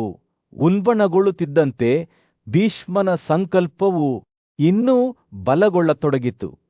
ತಾನು ಇನ್ನು ಮುಂದೆ ತನ್ನನ್ನು ತಾನು ರಕ್ಷಿಸಿಕೊಳ್ಳಲಾರದೆಂದು ಆತನಿಗೆ ತಿಳಿದಿತ್ತು. ಆದ್ದರಿಂದ ಆತನು ಪ್ರತಿಜ್ಞೆ ಮಾಡಿದನು, ಇನ್ನು ಮುಂದೆ ನಾನು ಹೆಚ್ಚಿನ ಸಂಖ್ಯೆಯ ಅಗ್ರಗಣ್ಯ ಯೋಧರನ್ನು ಕೊಲ್ಲುವುದಿಲ್ಲ. ಯುಧಿಷ್ಠಿರನನ್ನು ತನ್ನ ಹತ್ತಿರದಲ್ಲಿ ನೋಡಿದ ಆತ ಯುವರಾಜನನ್ನು ಬುದ್ಧಿವಂತಿಕೆಯ ಮಾತುಗಳೊಂದಿಗೆ ಸಂಬೋಧಿಸಿದನು. ಓ ಯುಧಿಷ್ಠಿರನೇ, ಈ ನೀತಿವಂತ ಮತ್ತು ಸ್ವರ್ಗದ ಪ್ರಮುಖ ಮಾತುಗಳನ್ನು ಕೇಳು. ನಾನು ಯುದ್ಧದಲ್ಲಿ ಜನರನ್ನು ಕೊಲ್ಲುವಲ್ಲಿ ಹೆಚ್ಚು ಸಮಯವನ್ನು ಕಳೆದಿದ್ದೇನೆ. ನನಗೆ ಇಷ್ಟವಾದದ್ದನ್ನು ಮಾಡಲು ನೀನು ಬುದ್ಧಿವಂತನಾಗಿದ್ದರೆ ನನ್ನನ್ನು ಕೊಲ್ಲಲು ಪ್ರಯತ್ನಿಸಿದಿಷ್ಟಿರನು. ಭೀಷ್ಮನ ಮಾತುಗಳ ಭಾರವನ್ನು ಗ್ರಹಿಸಿದಾಗ ಆತನ ಕಣ್ಣುಗಳು ಅಗಲವಾದವು. ಆತ ತಿಳುವಳಿಕೆಯಿಂದ ತಲೆಯಾಡಿಸಿದನು ಮತ್ತು ತೀವ್ರ ನಿಶ್ಚಯದಿಂದ ತನ್ನ ಸೈನ್ಯವನ್ನು ಒಟ್ಟುಗೂಡಿಸಿದನು. ಮುಂದೆ ಸಾಗಿ ಹೋರಾಗಿ ಯುದ್ಧದಲ್ಲಿ ಭೀಷ್ಮನನ್ನು ಸೋಲಿಸಿ ಪಾಂಡವರು ಜಯಿಸಲು ಅಥವಾ ಸ್ವರ್ಗಕ್ಕೆ ಹೋಗಲು ನಿರ್ಧರಿಸಿ ಮುಂದೆ ಸಾಗಿ ಕೋಪದಿಂದ ತಮ್ಮ ಹೃದಯಗಳನ್ನು ಬೆಳಗಿಸಿದ ದುರ್ಯೋಧನನ ನೇತೃತ್ವದಲ್ಲಿ ಕೌರವರ ಸೈನ್ಯವು ತನ್ನ ತಂದೆಯ ಮಾತುಗಳಿಂದ ಪ್ರಚೋದಿಸಲ್ಪಟ್ಟಿತು ಮತ್ತು ಮುಂದಕ್ಕೆ ತಳ್ಳಿತು. ಮಹಾನ್ ಯೋಧ ಶಿಕ್ಷಕನಾದ ದ್ರೋಣನು ತನ್ನ ಮಗ ಮತ್ತು ಸೈನಿಕರ ದೊಡ್ಡ ಪಡೆಯೊಂದಿಗೆ ಹೋರಾಡಿದನು. ಯುದ್ಧವು ತೀವ್ರವಾಯಿತು. ಎರಡೂ ಕಡೆಯವರು ಹೊಡೆತಗಳನ್ನು ವಿನಿಮಯ ಮಾಡಿಕೊಂಡರು. ಎರಡು ಕಡೆಯವರು ಮೇಲುಗೈ ಸಾಧಿಸಲಿಲ್ಲ. ದಿನ ಕಳೆದಂತೆ ಯುದ್ಧದ ಗದ್ದಲ ಇನ್ನೂ ಜೋರಾಯಿತು. ಶಂಖಗಳು ಒಳಗಿದರು, ಡ್ರಮ್ಗಳು ಗುಡುಗು ಹಾಕಿದ್ದವು ಮತ್ತು ಕತ್ತಿಗಳು ಘರ್ಷಣೆ ಮಾಡಿದವು. ಸೂರ್ಯನು ಯುದ್ಧ ಭೂಮಿಯಲ್ಲಿ ಬೀಸಿದಾಗ ಯೋಧರು ಉಕ್ಕಿನ ಉನ್ಮಾದ ಮತ್ತು ಚೂರು ಚೂರು ಮರದಿಂದ ಘರ್ಷಣೆ ನಡೆಸಿದರು. ಅರ್ಜುನನ ಧೈರ್ಯಶಾಲಿ ಮಗನಾದ ಅಭಿಮನ್ಯುವು ಭೀಷ್ಮನನ್ನು ಸೋಲಿಸುವ ಅನ್ವೇಷಣೆಯಲ್ಲಿ ತನ್ನ ತಂದೆಗೆ ಸಹಾಯ ಮಾಡಲು ತೀವ್ರ ಸಂಕಲ್ಪದಿಂದ ಹೋರಾಡಿದನು. ಹಾದು ಹೋಗುವ ಪ್ರತಿ ಕ್ಷಣವೂ ಯುದ್ಧವು ಕೆರಳಿತು. ಬೆವರು ಮತ್ತು ರಕ್ತರ ಪರಿಮಳದಿಂದ ಗಾಳಿಯು ದಪ್ಪವಾಗಿತ್ತು. ಕೋಪದಿಂದ ಕೆರಳಿದ ದುರ್ಯೋಧನನು ಅಭಿಮನ್ಯುವಿನ ಎದೆಯ ಮೇಲೆ ನೇರ ಬಾಣವನ್ನು ಎಸೆದನು. ಅದು ನಿಜವಾಯಿತು. ಆದರೆ ಯುವ ಯೋಧನು ಶರಣಾಗಲು ನಿರಾಕರಿಸಿದನು. ಅವನ ಕೋಪವು ಕಾಗಿಚ್ಚಿನಂತೆ ಹೊತ್ತಿತು. ಅವನು ಸಾವಿನ ಕೋಲನ್ನು ಹೋಲುವ ದಾರ್ತದಿಂದ ಎದುರಿಸಿದನು. ಆದರೆ ಆ ಪ್ರಬಲ ಯೋಧನಾದ ದುರ್ಯೋಧನನು ಅದನ್ನು ದೊಡ್ಡ ತೀಕ್ಷ್ಣತೆಯ ಅಗಲವಾದ ತಲೆಯ ಬಾಣದಿಂದ ಕತ್ತರಿಸಿದನು. ಉಕ್ಕಿನ ಮತ್ತು ಉಗ್ರತೆಯ ಸುಂಟರ ಗಾಳಿಯಲ್ಲಿ ಇಬ್ಬರು ಹೋರಾಟಗಾರರು ಘರ್ಷಣೆ ನಡೆಸಿದರು. ಪ್ರತಿಯೊಂದು ಹೊಡೆತವೂ ನಿಖರವಾಗಿ ಮತ್ತು ಬಲದಿಂದ ಇಳಿಯಿತು. ಅಭಿಮನ್ಯುವಿನ ಬಾಣಗಳು ವೇಗವಾಗಿ ಮತ್ತು ನೇರವಾಗಿ ಹಾರುತ್ತಿದ್ದವು. ದುರ್ಯೋಧನನ ಕೈ ಮತ್ತು ಎದೆಯಲ್ಲಿ 3 ದಂಡೆಗಳನ್ನು ಹೊಡೆದವು. ಕುರುರಾಜನು ಎಡವಿದ್ದನು, ಆದರೆ ಬೀಳಲು ನಿರಾಕರಿಸಿದನು. ಅಭಿಮನ್ಯುವಿನ ಮೇಲೆ 10 ಉಗ್ರ ದಂಡಗಳನ್ನು ಹೊಡೆದ ಈ ಇಬ್ಬರು ದೈತ್ಯರ ನಡುವಿನ ಯುದ್ಧವು ನೋಡಲು ಒಂದು ದೃಶ್ಯವಾಗಿತ್ತು. ಅವರು ಹೊಡೆತಗಳು ಮತ್ತು ಪ್ರತಿದಾಳಿಗಳನ್ನು ವಿನಿಮಯ ಮಾಡಿಕೊಳ್ಳುವಾಗ ಅವರ ಪರಾಕ್ರಮವು ಪೂರ್ಣ ಪ್ರದರ್ಶನದಲ್ಲಿತ್ತು. ಸುಭದ್ರನ ಮಗನು ತನ್ನ ತಂದೆಯ ಪರವಾಗಿ ಹೋರಾಡಿದನು, ಆದರೆ ದುರ್ಯೋಧನನು ಅರ್ಜುನನ ಮೇಲೆ ವಿಜಯ ಸಾಧಿಸಲು ಹೋರಾಡಿದನು. ಉಕ್ಕಿನ ಮೇಲೆ ಉಕ್ಕಿನ ಘರ್ಷಣೆ ಯುದ್ಧ ಭೂಮಿಯಲ್ಲಿ ಪ್ರತಿಧ್ವನಿಸಿತು. ಪ್ರತಿಯೊಬ್ಬ ಯೋಧನೂ ಅವ ಅಚಲ ಇಚ್ಛೆಯಿಂದ ಪ್ರೇರೇಪಿಸಲ್ಪಟ್ಟನು. ಹೋರಾಟವು ಉಲ್ಬಣಗೊಳ್ಳುತ್ತಿದ್ದಂತೆ ಇತರ ಯೋಧರು ಈ ಹೋರಾಟದಲ್ಲಿ ಸೇರಿಕೊಂಡರು. ಬ್ರಾಹ್ಮಣರಲ್ಲಿದ್ದ ಮತ್ತು ವೈರಿಗಳನ್ನು ಶಿಕ್ಷಿಸುವ ಆ ಗೂಳಿಯಾದ ಸಾತ್ಯಕಿ ದ್ರೋಣನ ಮಗನೊಂದಿಗೆ ಭೀಕರ ಯುದ್ಧದಲ್ಲಿ ಹೋರಾಡಿದನು. ಅಳೆಯಲಾಗದ ಆತ್ಮದ ನಾಯಕನಾದ ಸಿನಿಯ ಮೊಮ್ಮಗ ಕಂಕ ಪಕ್ಷಿಯ ಗರಿಗಳಿಂದ ರೆಕ್ಕೆಗಳುಳ್ಳ 9 ದಂಡೆಗಳಿಂದ ಗುರುವಿನ ಮಗನನ್ನು ಹೊಡೆದನು. ಆದರೆ ದ್ರೋಣನ ಮಗ ಸುಲಭವಾಗಿ ಸೋಲುವಂತಿರಲಿಲ್ಲ. ಅವನು 9 ದಂಡೆಗಳಿಂದ ಮತ್ತು ನಂತರ 30 ಬಂಡೆಗಳಿಂದ ಸಾತ್ಯಕಿಯನ್ನು ನಿಖರವಾಗಿ ಹೊಡೆದನು. ಈ ಇಬ್ಬರು ಪ್ರಬಲ ಯೋಧರ ನಡುವಿನ ಯುದ್ಧವು ತೀವ್ರವಾಯಿತು. ಪ್ರತಿ ಹೊಡೆತವು ಮಾರಣಾಂತಿಕ ಶಕ್ತಿಯಿಂದ ಇಳಿಯಿತು. ಅವರು ಉಕ್ಕಿನ ಸುಂಟರ ಗಾಳಿಯಲ್ಲಿ ಘರ್ಷಣೆ ಮಾಡಿದರು. ಅವ ಕತ್ತಿಗಳು ಸೂರ್ಯನ ಬೆಳಕಿನಲ್ಲಿ ಮಿನುಕುತ್ತಿದ್ದವು. ಅವರು ಹೊಡೆತಗಳನ್ನು ವಿನಿಮಯ ಮಾಡಿಕೊಂಡರು. ಏತಮಧ್ಯೆ ಸಾತ್ವತ ಜನಾಂಗದ ಆ ಮಹಾನ್ ಬಿಲ್ಲುಗಾ ಪೌರವನು ಛೇದಿಗಳ ರಾಜನಾದ ದುಷ್ಟಕೇತುವಿನ ವಿರುದ್ಧ ಹೋರಾಡಿದರು. ಈ ಇಬ್ಬರು ದೈತ್ಯರ ನಡುವಿನ ಯುದ್ಧವು ತೀವ್ರ ಮತ್ತು ಅಚಲವಾಗಿತ್ತು. ಪ್ರತಿಯೊಬ್ಬ ಯೋಧರು ವಿಜಯಶಾಲಿಯಾಗಲು ತಮ್ಮ ಅವಿಶ್ರಾಂತ ಇಚ್ಛೆಯಿಂದ ಪ್ರೇರೇಪಿಸಲ್ಪಟ್ಟರು. ಅವರು ಉಕ್ಕಿನ ಸುಂಟರ ಗಾಳಿಯಲ್ಲಿ ಘರ್ಷಣೆ ಮಾಡಿದರು. ಅವರು ಹೊಡೆತಗಳನ್ನು ವಿನಿಮಯ ಮಾಡಿಕೊಳ್ಳುವಾಗ ಸೂರ್ಯನ ಬೆಳಕಿನಲ್ಲಿ ತಮ್ಮ ಕತ್ತಿಗಳು ಮಿನುಗುತ್ತಿದ್ದ ಯುದ್ಧದ ಬಿಸಿಲಿನಲ್ಲಿ ಪೌರವನು ತನ್ನ ಸ್ಕಿಮಿಟಾನಿಂದ ಮುಂಭಾಗದ ಮೂಳೆಗೆ ದುಷ್ಟಕೇತುವನ್ನು ಹೊಡೆದನು. ಆದರೆ ಛೇದಿಗಳ ರಾಜನು ಶರಣಾಗಲು ನಿರಾಕರಿಸಿದನು. ಅವನು ತನ್ನ ಭುಜದ ಕೀಲುಗಳ ಮೇಲೆ ಪೌರವನನ್ನು ಹೊಡೆದ ಹೊಡೆತದಿಂದ ಎದುರಿಸಿದನು. ಇಬ್ಬರು ಯೋಧರು ಉಕ್ಕು ಮತ್ತು ಕೋಪದ ಉನ್ಮಾದದಲ್ಲಿ ಘರ್ಷಣೆ ಮಾಡಿದರು. ಅವರ ಹೊಡೆತಗಳು ನಿಖಳತೆ ಮತ್ತು ಬಲದಿಂದ ಇಳಿದವು. ಅಂದ ಹಾಗೆ ಕುರುಗಳು ಮತ್ತು ಪಾಂಡವರ ಸೈನ್ಯಗಳು ಉಕ್ಕು ಮತ್ತು ರಕ್ತದ ಉನ್ಮಾದದಲ್ಲಿ ಘರ್ಷಣೆ ನಡೆಸುತ್ತಿದ್ದಾಗ ಸೂರ್ಯನು ಯುದ್ಧದಿಂದ ಹಾನಿಗೊಳಗಾದ ಭೂಪ್ರದೇಶದ ಮೇಲೆ ಅಪ್ಪಳಿಸಿದನು. ಸಂಜೆ ದೂರದಿಂದ ನೋಡುತ್ತಿದ್ದನು.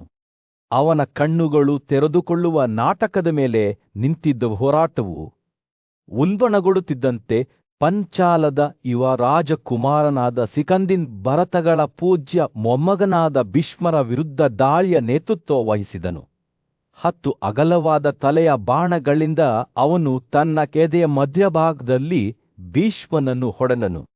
ಆದರೆ ಗಂಧನ ಮಗ ಕೇವಲ ತೀವ್ರತೆಯಿಂದ ಅವನನ್ನು ನೋಡಿದನು.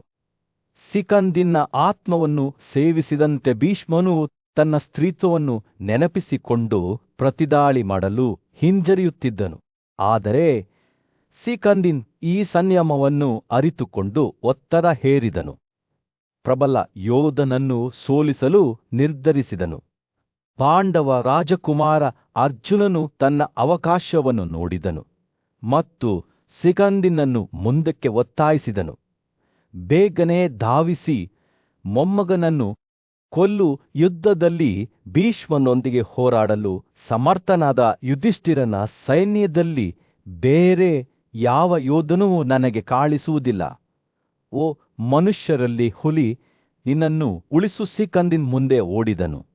ಆದರೆ ಭೀಷ್ಮನು ತನ್ನ ಮೇಲೆ ಸುರಿದ ಬಾಣಗಳನ್ನು ಕಡೆಗಣಿಸಿ ಅರ್ಜುನನನ್ನೇ ಪರೀಕ್ಷಿಸಲು ಪ್ರಾರಂಭಿಸಿದನು. ಮೊಮ್ಮಗನ ದಂಡೆಗಳು ವೇಗವಾಗಿ ಮತ್ತು ನಿಜವಾಗಿ ಹಾರುತ್ತಿದ್ದವು. ಪಾಂಡವರ ಅನೇಕ ಸೈನಿಕರನ್ನು ಹೊಡೆದುರುಳಿಸಿದವು. ಏತಮಧ್ಯೆ ದುರ್ಯೋಧನನ ಮಗ ದುಶಾಸನನು ನಂಬಲಾಗದ ಉಗ್ರತೆಯಿಂದ ಹೋರಾಡಿದನು. ಪಾರ್ಥನೊಂದಿಗೆ ಹೋರಾಡಿದನು ಮತ್ತು ಅದೇ ಸಮಯದಲ್ಲಿ ಭೀಷ್ಮನನ್ನು ರಕ್ಷಿಸಿದ ಯುದ್ಧವು ಉಲ್ಬಣಗೊಳ್ಳುತ್ತಿದ್ದಂತೆ ಅರ್ಜುನನು ವಿಜಯನನ್ನು ಭೀಕರ ದ್ವಂದ್ವಯುದ್ಧದಲ್ಲಿ ದುಸ್ಸಾಸನವನ್ನು ಸೋಲಿಸುವಂತೆ ಕರೆದನು. ಅದು ಅದನ್ನು ನೋಡಿದ ಎಲ್ಲರನ್ನೂ ದಿಗ್ಭ್ರಮೆಗೊಳಿಸಿತು. ಸೋಲಿನ ಹೊರತಾಗಿಯೂ ದುಸ್ಸಾಹಸನನು ನೆಲದ ಮೇಲೆ ಮಲಗಿದ್ದನು. ಪದೇ ಪದೇ ತನ್ನ ಒಡನಾಡಿಗಳನ್ನು ಸಮಾಧಾನಪಡಿಸಿದನು ಮತ್ತು ದೊಡ್ಡ ಉಗತೆಯಿಂದ ಹೋರಾಡುತ್ತಿದ್ದನು. ಈ ಮಧ್ಯೆ ಭೀಷ್ಮನು ತನ್ನನ್ನು ಚುಚ್ಚಿದ ಬಾಣಗಳನ್ನು ನೋಡಿ ನಕ್ಕನು. ತೀವ್ರವಾದ ಬಿಸಿಲನ್ನು ಸಹಿಸಿಕೊಂಡ ನಂತರ ತಂಪಾದ ಮಳೆಯನ್ನು ಪಡೆಯಬಹುದು ಎಂದು ಅವರನ್ನು ಸ್ವೀಕರಿಸಿದನು. ದುರ್ಯೋಧನನ ಪ್ರೋತ್ಸಾಹದ ಮಾತುಗಳಿಂದ ಧೈರ್ಯಗೊಂಡ ಕೌರವರ ಪಡೆಗಳು ಪಾಂಡವರ ವಿರುದ್ಧ ಹೋರಾಡಿದವು. ಆದರೆ ಅರ್ಜುನನು ದೃಢವಾಗಿ ನಿಂತನು. ಅವನ ಗಾಂಧೀವ ಬಿಲ್ಲು ಆಕಾಶ ಶಕ್ತಿಯಿಂದ ಹೊಳೆಯುತ್ತಿತ್ತು. ಗಾಳಿಯ ಮೂಲಕ ಹಾರುತ್ತಿರುವ ಸಾವಿರ ಬಾಣಗಳೊಂದಿಗೆ ಅವನು ಕಾಡಿನ ಉಗ್ಗ ಬೆಂಕಿಯಂತೆ ಶತ್ರುಗಳ ಸಾಲುಗಳನ್ನು ಸೇವಿಸಿದನು. ಧೂಳು ತುಂಬಿದಂತೆ ಕೌರವರ ಸೈನ್ಯವನ್ನು ಸೋಲಿಸಿದ ಮತ್ತು ಅದರ ಅನೇಕ ಪ್ರಬಲ ಯೋಧರನ್ನು ಸೋಲಿಸಿದ ಪಾರ್ಥನು ವಿಜಯಶಾಲಿಯಾಗಿ ನಿಂತನು. ದುಶ್ಯಾಸನವು ಸೋಲಿಸಲ್ಪಟ್ಟಿತು. ಅವನ ಕುದುರೆಗಳು ಕೊಲ್ಲಲ್ಪಟ್ಟವು ಮತ್ತು ಅವನ ಸಾರಥಿಯು ಅರ್ಜುನನ ಬಾಣಗಳಿಂದ ಬೀಳಲ್ಪಟ್ಟನು. ರಾಜಕುಮಾರರು, ಆನೆಗಳು ಮತ್ತು ಕುದುರೆಗಳ ದೇಹಗಳಿಂದ ಮೈದಾನವು ಚೆಲ್ಲಾಪಿಲ್ಲಿಯಾಯಿತು.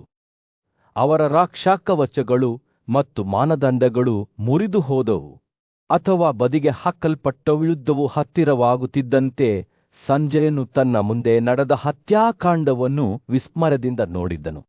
ಅವನು ದುರ್ಯೋಧನನ ಯೋಧರ ಶೌರ್ಯವನ್ನು ನೋಡಿದನು. ಅವರು ಹೆಚ್ಚಿನ ಸಂಖ್ಯೆಯ ಹೊರತಾಗಿಯೂ ಹೋರಾಡಿದರು ಮತ್ತು ಅವರು ಅಸಂಖ್ಯಾತ ಯೋಧರನ್ನು ಕಂಡರು. ಅವರವರು ಮತ್ತು ಪಾಂಡವರ ಸೈನ್ಯಗಳ ಮೇಲೆ ಚಿನ್ನದ ಹೊಳಪನ್ನು ಬೀರಿದ ಸೂರ್ಯನು ಯುದ್ಧಭೂಮಿಯಲ್ಲಿ ಬೀಸಿದನು.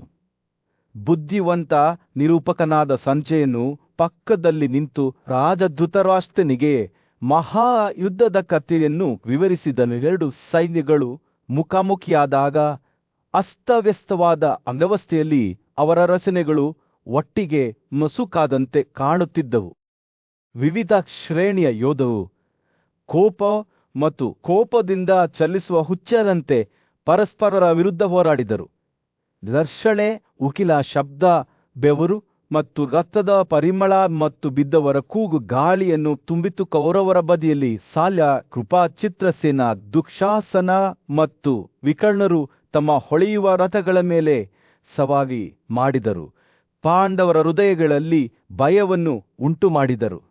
ಒಂದು ಕಾಲದಲ್ಲಿ ಹೆಮ್ಮೆಯ ಪಾಂಡವರ ಸೈನ್ಯವು ಗಾಳಿಯಿಂದ ಹಾರಿಹೋದ ದೋಣಿಯಂತೆ ಅಲುಗಾಡಲು ಪ್ರಾರಂಭಿಸಿತು. ದೊಡ್ಡ ಮೊಮ್ಮಗನಾದ ಭೀಷ್ಮನು ಕೌರವ ಸೈನ್ಯದ ಮುಂಚೂಣಿಯಲ್ಲಿ ಎತ್ತರವಾಗಿ ನಿಂತನು. ಅವನ ಅಗಲವಾದ ತಲೆಯ ದಂಡಗಳು ಪಾಂಡವರ ಶ್ರೇಣಿಯನ್ನು ಮಾರಣಾಂತಿಕ ನಿಖರತೆಯಿಂದ ಕತ್ತರಿಸುತ್ತಿದ್ದವು. ಚಳಿಗಾಲದ ಚಳಿಯಂತೆ ಅವನು ಪಾಂಡುವಿನ ಪುತ್ರರನ್ನು ಕತ್ತರಿಸಿದನು. ಅವರ ದೇಹಗಳನ್ನು ಶರತ್ಕಾಲದ ಎಲೆಗಳಂತೆ ಯುದ್ಧಭೂಮಿಯಲ್ಲಿ ಹರಡಿದನು. ಪ್ರಸಿದ್ಧ ಪಾರ್ಥನಾದ ಅರ್ಜುನನು ಭೀಷ್ಮನೊಂದಿಗೆ ಶೌರ್ಯದಿಂದ ಹೋರಾಡಿದನು. ಆದರೆ ಅವನ ಪ್ರಬಲ ಬಾಣಗಳೂ ಸಹ ಅವನ ದೊಡ್ಡಪ್ಪನ ರಕ್ಷಾಕವಚವನ್ನು ಭೇದಿಸಲು ಸಾಧ್ಯವಾಗಲಿಲ್ಲ. ದಿನ ಕಳೆದಂತೆ ಕೌರವ ಸೈನ್ಯವು ಅಸಹ್ಯವಾಗಿ ಕಾಣುತ್ತಿತ್ತು. ಪಾಂಡವರ ಆಕ್ರಮಣದ ಹೊರತಾಗಿಯೂ ಅವರ ಪಡೆಗಳು ಮುರಿಯಲಿಲ್ಲ. ಆದರೆ ನಂತರ ಪಾಂಡವರ ಸೇನಾಧಿಪತಿಯಾದ ಧೃಷ್ಟದ್ಯುಮ್ನನು ತನ್ನ ಪಡೆಗಳನ್ನು ಒಟ್ಟುಗೂಡಿಸಿ ಅವರನ್ನು ಮತ್ತೊಮ್ಮೆ ಯುದ್ಧಕ್ಕೆ ಕರೆದೊಯ್ದನು. ದಂಧಾನದ ಮೇಲೆ ಧಾವಿಸು ಎಂದು ಕೂಗಿದನು ಮತ್ತು ಸೋಮಕರು ಮತ್ತು ಸುಂಜಯರು ಎಲ್ಲ ದಿಕ್ಕುಗಳಲ್ಲಿ ಬಾಣಗಳನ್ನು ಹಾರಿಸುತ್ತಾ ಮುಂದೆ ಓಡಿದ. ಈ ದಾಳಿಯಿಂದ ಕೋಪಗೊಂಡ ಭೀಷ್ಮನು ಸಾವಿರಾರು ಯೋಧರನ್ನು ಕೊಂದು ಹಾಕುವ ಬಾಣಗಳನ್ನು ಹಾರಿಸಿದನು. 10ನೇ ದಿನವಷ್ಟೇ ಅವನು 10,000 ರಥಯೋಧರನ್ನು ಕೊಂದು ಹಾಕಿದನು.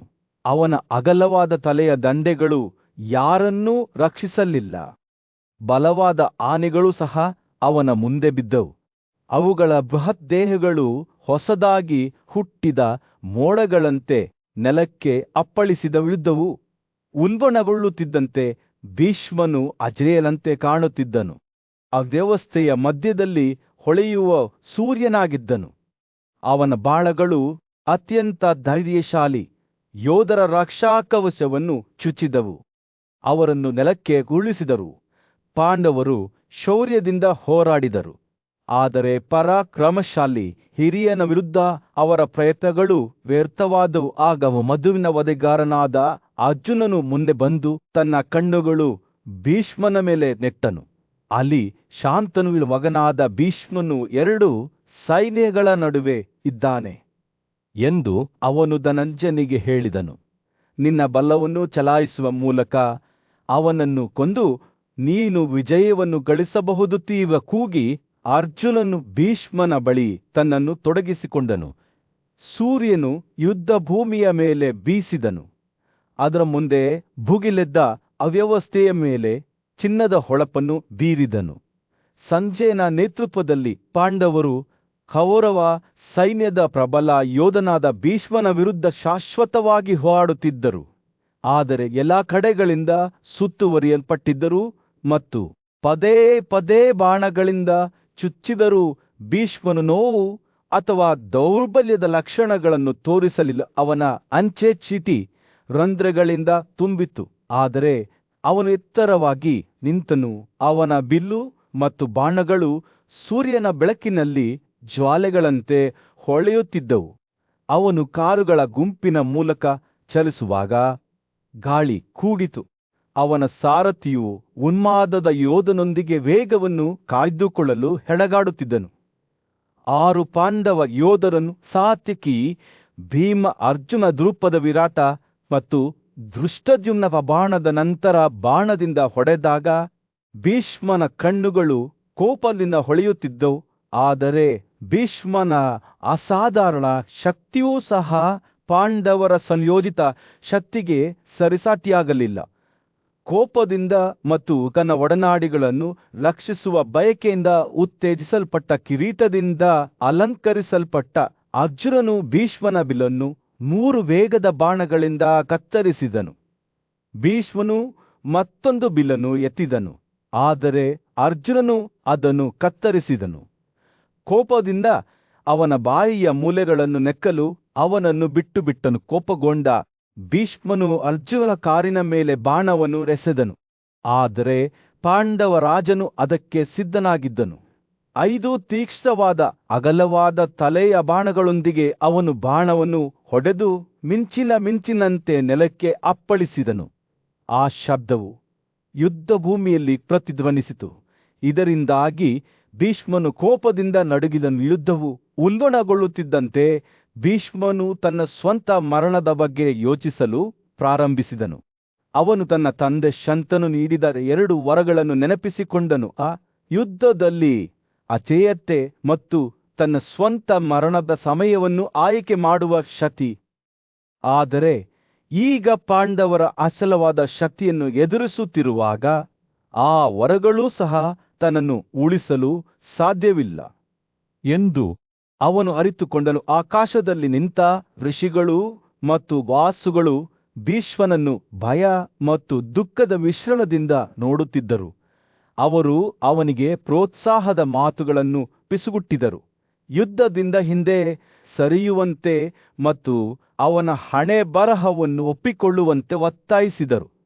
ಆದರೆ ಸ್ವತಃ ಭೀಷ್ಮನೊಬ್ಬನೇ ಅವರ ಪಿಸುಗುಟ್ಟುವಿಕೆಯನ್ನು ಕೇಳಿದನು ಮತ್ತು ಅವನು ಸಹ ಕರ್ತವ್ಯ ಮತ್ತು ಬಯಕೆಯ ನಡುವೆ ಛಿದ್ರಗೊಂಡನು. ಆಕಾಶದ ತಾಳಗಳು ಶೋಕಭರಿತ ಲಯವನ್ನು ಬೀಸಿದಾಗ ಮತ್ತು ಯುದ್ಧ ಭೂಮಿಯ ಮೇಲೆ ಹೂವಿನ ಮಳೆ ಬೀಳುತ್ತಿದ್ದಂತೆ ಭೀಷ್ಮನಿಗೆ ತನ್ನ ಸಮಯ ಬಂದಿದೆ ಎಂದು ತಿಳಿದಿತ್ತು. ಭಾರವಾದ ಹೃದಯದಿಂದ ಅವನು ಮತ್ತೊಮ್ಮೆ ಮುಂದಕ್ಕೆ ಓಡಿದನು. ತನ್ನ ಹಣೆಬರಹವನ್ನು ಪೂರೈಸಲು ನಿರ್ಧರಿಸಿದನು. ಪಾಂಡವರು ಅವಳ ಸುತ್ತಲೂ ಮುಚ್ಚಿದರು. ಅವರ ಬಾಣಗಳು ವೇಗವಾಗಿ ಮತ್ತು ನಿಜವಾಗಿ ಹಾರುತ್ತಿದ್ದವು. ಸಿಕಂದಿನ 9 ಚೂಪಾದ ಬಾಣಗಳಿಂದ ಭೀಷ್ಮನನ್ನು ಹೊಡೆದನು. ಆದರೆ ಅವು ಸಹ ಯೋಧನ ಹೃದಯವನ್ನು ಚುಚ್ಚಲಿಲ್ಲ. ವಿಭತ್ಸು ಅವನನ್ನು 25 ಬಾಣಗಳಿಂದ ಚುಚ್ಚಿದನು. ಮತ್ತು ಅರ್ಜುನನು ಅವನನ್ನು ಹಿಂಬಾಲಿಸಿ ಭೀಷ್ಮನನ್ನು ಬಾಣಗಳಿಂದ ಹೊಡೆದನು. ಸೂರ್ಯನು ಯುದ್ಧಭೂಮಿಯಲ್ಲಿ ಮುಳುಗಲು ಪ್ರಾರಂಭಿಸಿದನು. ಹತ್ಯಾಕಾಂಡದ ಮೇಲೆ ಚಿನ್ನದ ಹೊಳಪನ್ನು ಬೀರಿದನು. ಆದರೆ ಕುರುಗಳ ರಾಜನಾದ ಧೃತರಾಷ್ಟ್ರನಿಗೆ ಈ ಕ್ಷಣದಲ್ಲಿ ಯಾವುದೇ ಸಂತೋಷವಿರಲಿಲ್ಲ. ಅವನ ಪೂಜ್ಯ ಮೊಮ್ಮಗ ಮತ್ತು ಸೇನಾಧಿಪತಿಯಾದ ಭೀಷ್ಮನ ಬಿದ್ದ ರೂಪವನ್ನು ನೋಡುವಾಗ ಅವನ ಹೃದಯವು ದುಃಖದಿಂದ ಭಾರವಾಗಿತ್ತು. ಅಯ್ಯೋ, ನನ್ನ ಯೋಧರಿಗೆ ಏನಾಯಿತು? ಧೃತರಾಷ್ಟ್ರನು ತನ್ನ ಸಾರಥಿ ಮತ್ತು ವಿಶ್ವಾಸಪಾತ್ರನಾದ ಸಂಜಯನಿಗೆ ದುಃಖಿಸಿದನು. ತನ್ನ ತಂದೆಯ ನಿಮಿತ್ತ ತನ್ನ ಪ್ರಾಣವನ್ನು ಅರ್ಪಿಸಿದ ಪರಾಕ್ರಮಶಾಲಿ ಭೀಷ್ಮನನ್ನು ಅವರು ಹೇಗೆ ಕಳೆದುಕೊಳ್ಳಲು ಸಾಧ್ಯ? ದ್ರುಪದದ ಮಗನಾದ ಧೃಷ್ಟದ್ಯುಮ್ನನು ಸಹ ಅಜೇಯನಾಗಿದ್ದನೆಂದು ನಾನು ಭಾವಿಸಿದೆ. ಆದರೆ ಈಗ ಅವನು ನಮ್ಮ ಮಹಾನ್ ಭೀಷ್ಮನನ್ನು ಕೊಂದಿದ್ದಾನೆ ಎಂದು ನಾನು ನೋಡುತ್ತೇನೆ. ಸಂಜಯನು ತನ್ನ ರಾಜನನ್ನು ಸಂತೈಸಲು ಪ್ರಯತ್ನಿಸಿದನು. ಆದರೆ ಧೃತರಾಷ್ಟ್ರನಿಗೆ ಸಮಾಧಾನವಾಗಲಿಲ್ಲ. ಭೀಷ್ಮನು ಅವರ ಪೂರ್ವಜರೊಂದಿಗೆ ಹೋರಾಡಿದ ಹಳೆಯ ದಿನಗಳನ್ನು ಅವನು ನೆನಪಿಸಿಕೊಂಡನು ಮತ್ತು ಒಮ್ಮೆ ತಾನು ಹೇಗೆ ಧೃಷ್ಟದ್ಯುಮ್ನನ ತಂದೆ ದ್ರುಪದನನ್ನು ಕೊಲ್ಲಲು ನಿರಾಕರಿಸಿದ್ದನೆಂಬುದನ್ನು ನೆನಪಿಸಿಕೊಂಡನು. ಸಂಜಯನು ಯುದ್ಧದ ಘಟನೆಗಳನ್ನು ವಿವರಿಸುತ್ತಿದ್ದಂತೆ ಧೃತರಾಷ್ಟ್ರನ ದುಃಖವು ಗಾಢವಾಯಿತು. ಅವನು ಭೀಷ್ಮನು ಹೇಗೆ ಬಿದ್ದನು, ಪಂಚಾಲದ ರಾಜಕುಮಾರನು ಅವನನ್ನು ಹೊಡೆದನು ಮತ್ತು ಅವನ ದೇಹವು ಅದರ ಬಾಣಗಳ ಹಾಸಿಗೆಯ ಮೇಲೆ ಹೇಗೆ ಬಿದ್ದಿತ್ತು ಎಂಬುದನ್ನು ಕೇಳಿದನು. ಇದು ಎಲ್ಲಾ ಜೀವಿಗಳನ್ನು ದುಃಖದಿಂದ ತುಂಬಿದ ದೃಶ್ಯವಾಗಿತ್ತು. ಕುರುಗಳು ಅಸ್ತವ್ಯಸ್ತರಾಗಿದ್ದರು. ಅವರ ಮುಖಗಳು ಮುಸುಕಾಗಿದ್ದವು ಮತ್ತು ಅವರ ಕಣ್ಣುಗಳು ಕೆಳಮುಖವಾಗಿದ್ದವು. ಅವರಿಗೆ ಏನು ಮಾಡಬೇಕೆಂದು ತಿಳಿಯಲಿಲ್ಲ, ಏಕೆಂದರೆ ಅವರ ನಾಯಕನು ಹೋಗಿದ್ದನು. ಆದರೆ ಅರ್ಜುನನ ನೇತೃತ್ವದಲ್ಲಿ ಪಾಂಡವರು ಎತ್ತರವಾಗಿ ನಿಂತರು. ತಮ್ಮ ವಿಜಯವನ್ನು ಆಚರಿಸುವಾಗ ಅವರ ಶಂಖಗಳು ವಿಜಯೋತ್ಸವವಾಗಿ ಬೀಸುತ್ತಿದ್ದವು. ಈ ಅವ್ಯವಸ್ಥೆಯ ನಡುವೆ ಭೀಷ್ಮನು ತನ್ನ ಬಾಣಗ ಹಾಸಿಗೆಯ ಮೇಲೆ ಮಲಗಿ ಒಮ್ಮೆ ತನ್ನನ್ನು ಯುದ್ಧಕ್ಕೆ ಹಿಂಬಾಲಿಸಿದ ರಾಜರು ಮತ್ತು ಯೋಧರಿಂದ ಸುತ್ತುವರಿದನು. ತಾನು ತನ್ನ ಜನರಿಗಾಗಿ ತನ್ನ ಪ್ರಾಣವನ್ನು ಕೊಟ್ಟಿದ್ದೇನೆಂದು ತಿಳಿದ ಆತನು ಅವರನ್ನು ದುಃಖ ಮತ್ತು ಕೃತಜ್ಞತೆಯ ಮಿಶ್ರಣದಿಂದ ನೋಡಿದನು. ಸ್ವಾಗತ ಪರಾಕ್ರಮಶಾಲಿ ಕಾಲ್ಯೋಧರೇ ಎಂದು ಭೀಷ್ಮನು ತನ್ನ ಮುಂದೆ ನಿಂತ ಪಾಂಡವರು ಮತ್ತು ಕುರುಗಳಿಗೆ ಹೇಳಿದರು. ನಿಮ್ಮೆಲ್ಲರನ್ನೂ ಇಲ್ಲಿ ನೋಡಿ ನನಗೆ ಸಂತೋಷವಾಗಿದೆ. ಆದರೆ ನನ್ನ ತಲೆಯ ಮೇಲೆ ಮಲಗಲು ನನ್ನ ಬಳಿ ಒಂದು ದಿಂಬು ಇರಬೇಕು, ಅದು ದುಃಖದಿಂದ ಭಾರವಾಗಿದೆ. ರಾಜರು ಅವನಿಗೆ ಸೂಕ್ಷ್ಮವಾದ ಬಟ್ಟೆಗಳಿಂದ ಮಾಡಿದ ಮೃದುವಾದ ದಿಂಬುಗಳನ್ನು ತಂದರು. ಆದರೆ ಭೀಷ್ಮನು ನಗುತ್ತಾ ಅವುಗಳನ್ನು ತಿರಸ್ಕರಿಸಿದನು. ಇವು ವೀರನ ಹಾಸಿಗೆಗೆ ಯೋಗ್ಯವಾಗಿಲ್ಲ ಎಂದು ಅವನು ಹೇಳಿದನು. ಅಂತಿಮವಾಗಿ ಅರ್ಜುನನು ಮುಂದೆ ಬಂದು ತನ್ನ ಮೇಲಂಗಿಯನ್ನು ದಿಂಬಿನಂತೆ ಅರ್ಪಿಸಿದನು. ಭೀಷ್ಮನು ಅದನ್ನು ಕೃತಜ್ಞತೆಯಿಂದ ಸ್ವೀಕರಿಸಿದನು. ಉದಾತ್ತ ಯೋಧನ ಹೆಡಲ ಮೇಲೆ ತನ್ನ ತಲೆಯನ್ನು ಇಟ್ಟನು. ಸೂರ್ಯನು ದಿಗಂತದ ಕೆಳಗೆ ಮುಳುಗಿದಾಗ ಯುದ್ಧಭೂಮಿಯು ಸುವರ್ಣ ಬೆಳಕಿನಲ್ಲಿ ಸ್ನಾನ ಮಾಡಿತು. ಇದು ತನ್ನ ಜನರಿಗಾಗಿ ತನ್ನ ಪ್ರಾಣವನ್ನು ನೀಡಿದ ಭೀಷ್ಮನ ಶೌರ್ಯಕ್ಕೆ ಸೂಕ್ತವಾದ ಗೌರವವಾಗಿದೆ. ಕುರುಕ್ಷೇತ್ರದ ಯುದ್ಧಭೂಮಿಯಲ್ಲಿ ಸೂರ್ಯನು ಮುಳುಗಲು ಪ್ರಾರಂಭಿಸಿದಾಗ ಅರ್ಜುನನು ತನ್ನ ಪೂಜ್ಯ ಮೊಮ್ಮಗನಾದ ಭೀಷ್ಮನ ಮುಂದೆ ನಿಂತನು. ಅವನ ಕಣ್ಣುಗಳು ಕಣ್ಣೀರಿನಿಂದ ತುಂಬಿದ್ದವು. ಆಳವಾದ ಗೌರವದಿಂದ ಅವನು ಭೀಷ್ಮರನ್ನು ವಂದಿಸಿದನು ಮತ್ತು ಹೇಳಿದನು, ಓ ಕುರುಗಳಲ್ಲಿ ಅಗ್ರಗಣ್ಯನಾದ ನೀನು ಎಲ್ಲಾ ಶಸ್ತ್ರಾಸ್ತ್ರಧಾರಿಗಳಲ್ಲಿ ಮೊದಲಿಗನಾಗಿದ್ದೀಯೇ, ನನಗೆ ಆಜ್ಞಾಪಿಸು. ಓ ಅಜೇಯ, ಏಕೆಂದರೆ ನಾನು ನಿನ್ನ ಗುಲಾಮನಾಗಿದ್ದೇನೆ. ಭೀಷ್ಮನ ತಲೆ ಕೆಳಗಿಳಿಯಿತು ಮತ್ತು ಅವರ ಧ್ವನಿಯು ಪಿಸುಗುಟ್ಟುವಿಕೆಯ ಮೇಲೆ ಅವನು ಉತ್ತರಿಸಿದನು, ನನ್ನ ತಲೆ ಓ ಸಾರ್ ತೂಗು ಹಾಕಿದೆ. ಓ ಕುರುವಿನ ಓ ಫಲ್ಗುಣಿ, ನನಗೆ ಒಂದು ದಿಂಬು ಕೊಡು. ಅರ್ಜುನನು ಭೀಷ್ಮನ ಕೋರಿಕೆಯನ್ನು ಈಡೇರಿಸಲು ಆತುರಪಟ್ಟನು. ಪಾಂಡವರ ಬಲವಾದ ಬಿಲ್ಲು ಮತ್ತು ಹಲವಾರು ನೇರವಾದ ದಂಡಗಳನ್ನು ಎತ್ತಿಕೊಂಡು ಮಂತ್ರಗಳಿಂದ ಅವರನ್ನು ಪ್ರೇರೇಪಿಸಿದನು ಮತ್ತು ತನ್ನ ಪ್ರಸಿದ್ಧ ಮತ್ತು ಪ್ರಬಲ ರಥಕ್ರಿಯೋಧ ಅರ್ಜುನನ ಅನುಮತಿಯನ್ನು ಪಡೆದನು. ನಂತರ 3 ತೀಕ್ಷ್ಣವಾದ ದಂಡಗಳೊಂದಿಗೆ ದೊಡ್ಡ ಶಕ್ತಿಯೊಂದಿಗೆ ಭೀಷ್ಮನ ತಲೆಯನ್ನು ಬೆಂಬಲಿಸಿದನು. ಅರ್ಜುನನ ಭಕ್ತಿಯನ್ನು ನೋಡಿದಾಗ ವೃದ್ಧ ಯೋಧನ ಕಣ್ಣುಗಳು ಕೃತಜ್ಞತೆಯಿಂದ ಹೊಳೆಯುತ್ತಿದ್ದವು. ಭೀಷ್ಮನು ಭಾವನೆಯಿಂದ ತುಂಬಿದ ಧ್ವನಿಯಲ್ಲಿ ಅರ್ಜುನನೊಂದಿಗೆ ಮಾತನಾಡುತ್ತಾ, ಓ ಪಾಂಡುವಿನ ಮಗನೇ, ನೀನು ನನಗೆ ನನ್ನ ಹಾಸಿಗೆ ಆಗುವ ಮೆತ್ತೆ ಕೊಟ್ಟಿರುವೆ. ನೀನು ಹೀಗೆ ಮಾಡಿರದಿದ್ದರೆ ನಾನು ನಿನ್ನನ್ನು ಕೋಪದಿಂದ ಶಪಿಸುತ್ತಿದ್ದೆ ಎಂದನು. ಯುದ್ಧ ಭೂಮಿಯಾದ್ಯಂತ ತನ್ನ ದೃಷ್ಟಿ ಹರಡಿ ಅವನು ಹೀಗೆ ಮುಂದುವರಿಸಿದನು, ಹಾಗಿದ್ದರೂ ಓ ಪರಾಕ್ರಮಶಾಲಿ ಶಸ್ತ್ರಧಾರಿ, ತನ್ನ ಕರ್ತವ್ಯಗಳನ್ನು ಪಾಲಿಸುವ ಕ್ಷತ್ರಿಯನು ತನ್ನ ಬಾಣಗಳ ಹಾಸಿಗೆಯ ಮೇಲೆ ಯುದ್ಧಭೂಮಿಯಲ್ಲಿ ಮಲಗಿದ್ದರೆ, ಭೀಷ್ಮನ ಮಾತುಗಳಿಂದ ದಿಗ್ಭ್ರಮೆಗೊಂಡ ರಾಜರು ಮತ್ತು ರಾಜಕುಮಾರರು ಸುತ್ತಲೂ ಜಮಾಯಿಸಿದರು. ರಾತ್ರಿ ಬೀಳಲು ಪ್ರಾರಂಭಿಸಿದಾಗ ಭೀಷ್ಮನು ಅಲ್ಲಿ ನೆರೆದಿದ್ದ ಎಲ್ಲರನ್ನೂ ಉದ್ದೇಶಿಸಿ, ಇಗೋ, ಪಾಂಡು ಮಗ ನನಗೆ ಕೊಟ್ಟ ದಿಂಬು ಸೂರ್ಯನು ಉತ್ತರ ಸಂಕ್ರಾಂತಿಯತ್ತ ತಿರುಗುವವರೆಗೆ ನಾನು ಈ ಹಾಸಿಗೆಯ ಮೇಲೆ ಮಲಗುತ್ತೇನೆ. ನಂತರ ನನ್ನ ಬಳಿಗೆ ಬರುವ ರಾಜನು ನನ್ನನ್ನು ನೋಡುತ್ತಾನೆ, ನನ್ನ ಪ್ರಾಣವನ್ನು ಕೊಡುತ್ತಾನೆ. ಮೊದಲು ಆಗಮಿಸಿದ ಶಸ್ತ್ರಚಿಕಿತ್ಸಕರನ್ನು ದುರ್ಯೋಧನನು ಸಂಪತ್ತಿನ ಉಡುಗೊರೆಗಳೊಂದಿಗೆ ವಜಾಗೊಳಿಸಿದನು, ಏಕೆಂದರೆ ಭೀಷ್ಮನ ಮಾತುಗಳು ಯುದ್ಧಭೂಮಿಯಲ್ಲಿ ಪ್ರತಿಧ್ವನಿಸುತ್ತಿದ್ದವು. ನನ್ನ ದೇಹದ ಮೇಲೆ ಈ ಬಾಣಗಳಿಂದ ಮನುಷ್ಯರ ಆಡಳಿತಗಾರರೇ, ನಾನು ಸುಟ್ಟು ಹೋಗಬೇಕೇ? ಭೀಷ್ಮನ ಪತನದ ಬಗ್ಗೆ ಸಂತೋಷದಿಂದ ತುಂಬಿದ ಮಾಧವ ಕೃಷ್ಣನು ಪಾಂಡವರ ಗುಡಾರದಲ್ಲಿ ಒಟ್ಟಿಗೆ ಕುಳಿತಿದ್ದ ಪಾಂಡವರ ಬಳಿಗೆ ಹೋದನು. ಅವನು ಧರ್ಮದ ಮಗ ಯುಧಿಷ್ಠಿರನೊಂದಿಗೆ ಮಾತನಾಡುತ್ತಾ, ಅದೃಷ್ಟವಶಾತ್ ವಿಜಯವು ನಿನ್ನದಾಗಿದೆ. ಓ ಕುರುನ ಅಪರೂಪದವನೇ, ಅದೃಷ್ಟವಶಾತ್ ಭೀಷ್ಮನನ್ನು ಪದಚ್ಯುತಗೊಳಿಸಿದೆ. ಅಥವಾ ಬಹುಶಃ ಅದೃಷ್ಟದ ಪ್ರಕಾರ ಎಲ್ಲಾ ಶಸ್ತ್ರಾಸ್ತ್ರಗಳ ಒಡೆಯನಾಗಿದ್ದ ಆ ಯೋಧನು ನಿನ್ನನ್ನು ನಿನ್ನ ಕಣ್ಣುಗಳಿಂದ ಮಾತ್ರ ಕೊಲ್ಲಬಲ್ಲ ಶತ್ರುವಾಗಿ ಪಡೆದಿದ್ದಾನೆ. ನಿನ್ನ ಕೋಪಗೊಂಡ ಕಣ್ಣಿನಿಂದ ನಾಶವಾಗಿದ್ದಾನೆ ಎಂದು ಯುಧಿಷ್ಠಿರನು ಉತ್ತರಿಸಿದನು. ಸೂರ್ಯನು ಯುದ್ಧಭೂಮಿಯಲ್ಲಿ ಮುಳುಗಿ ನೆರೆದಿದ್ದ ರಾಜರ ಮೇಲೆ ಬೆಚ್ಚಗಿನ ಕಿತ್ತಳೆ ಬಣ್ಣದ ಹೊಳಪನ್ನು ಬೀರಿದನು. ರಾತ್ರಿಯ ಯುದ್ಧಗಳು ನಿಂತು ಹೋದವು ಮತ್ತು ಯೋಧರು ತಮ್ಮ ನಾಯಕನಾದ ಭೀಷ್ಮನ ಮುಂದೆ ನಿಂತರು. ಆತ ತನ್ನ ಬಾಣಗಳ ಹಾಸಿಗೆಯ ಮೇಲೆ ಗಾಯಗೊಂಡಿದ್ದನು.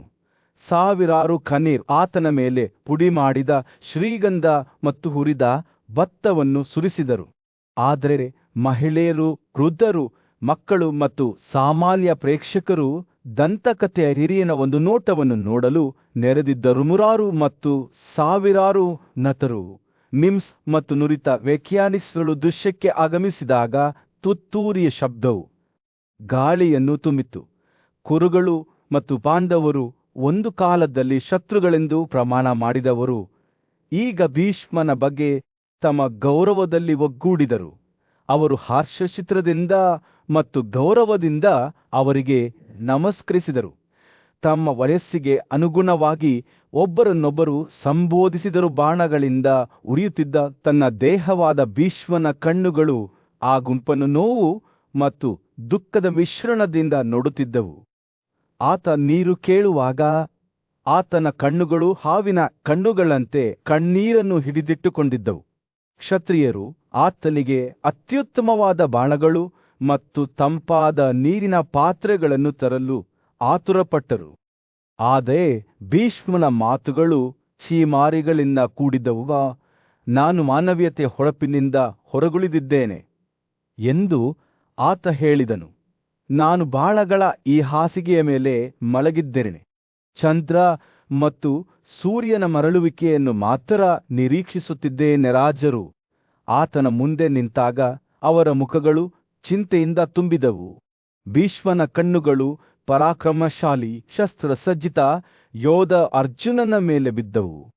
ಅವನು ತನ್ನ ಮಗನಿಗೆ ಸನ್ನೆ ಮಾಡಿದನು. ಅವನು ಗೌರವಯುತವಾಗಿ ಮೊಮ್ಮಗನಿಗೆ ನಮಸ್ಕರಿಸಿದನು ಮತ್ತು ಕೈಗಳನ್ನು ಜೋಡಿಸಿ ನಿಂತನು. ನಿನ್ನ ದಂಡಗಳಿಂದ ಆವೃತವಾದ ನನ್ನ ದೇಹವು ತುಂಬಾ ಉರಿಯುತ್ತಿದೆ. ಭೀಷ್ಮನ ಧ್ವನಿಯು ದುರ್ಬಲವಾಗಿದ್ದರೂ ದೃಢನಿಶ್ಚಯದಿಂದ ತುಂಬಿತ್ತು. ನನ್ನ ದೇಹದ ಎಲ್ಲಾ ಪ್ರಮುಖ ಭಾಗಗಳು ಯಾತನೆಯಲ್ಲಿವೆ.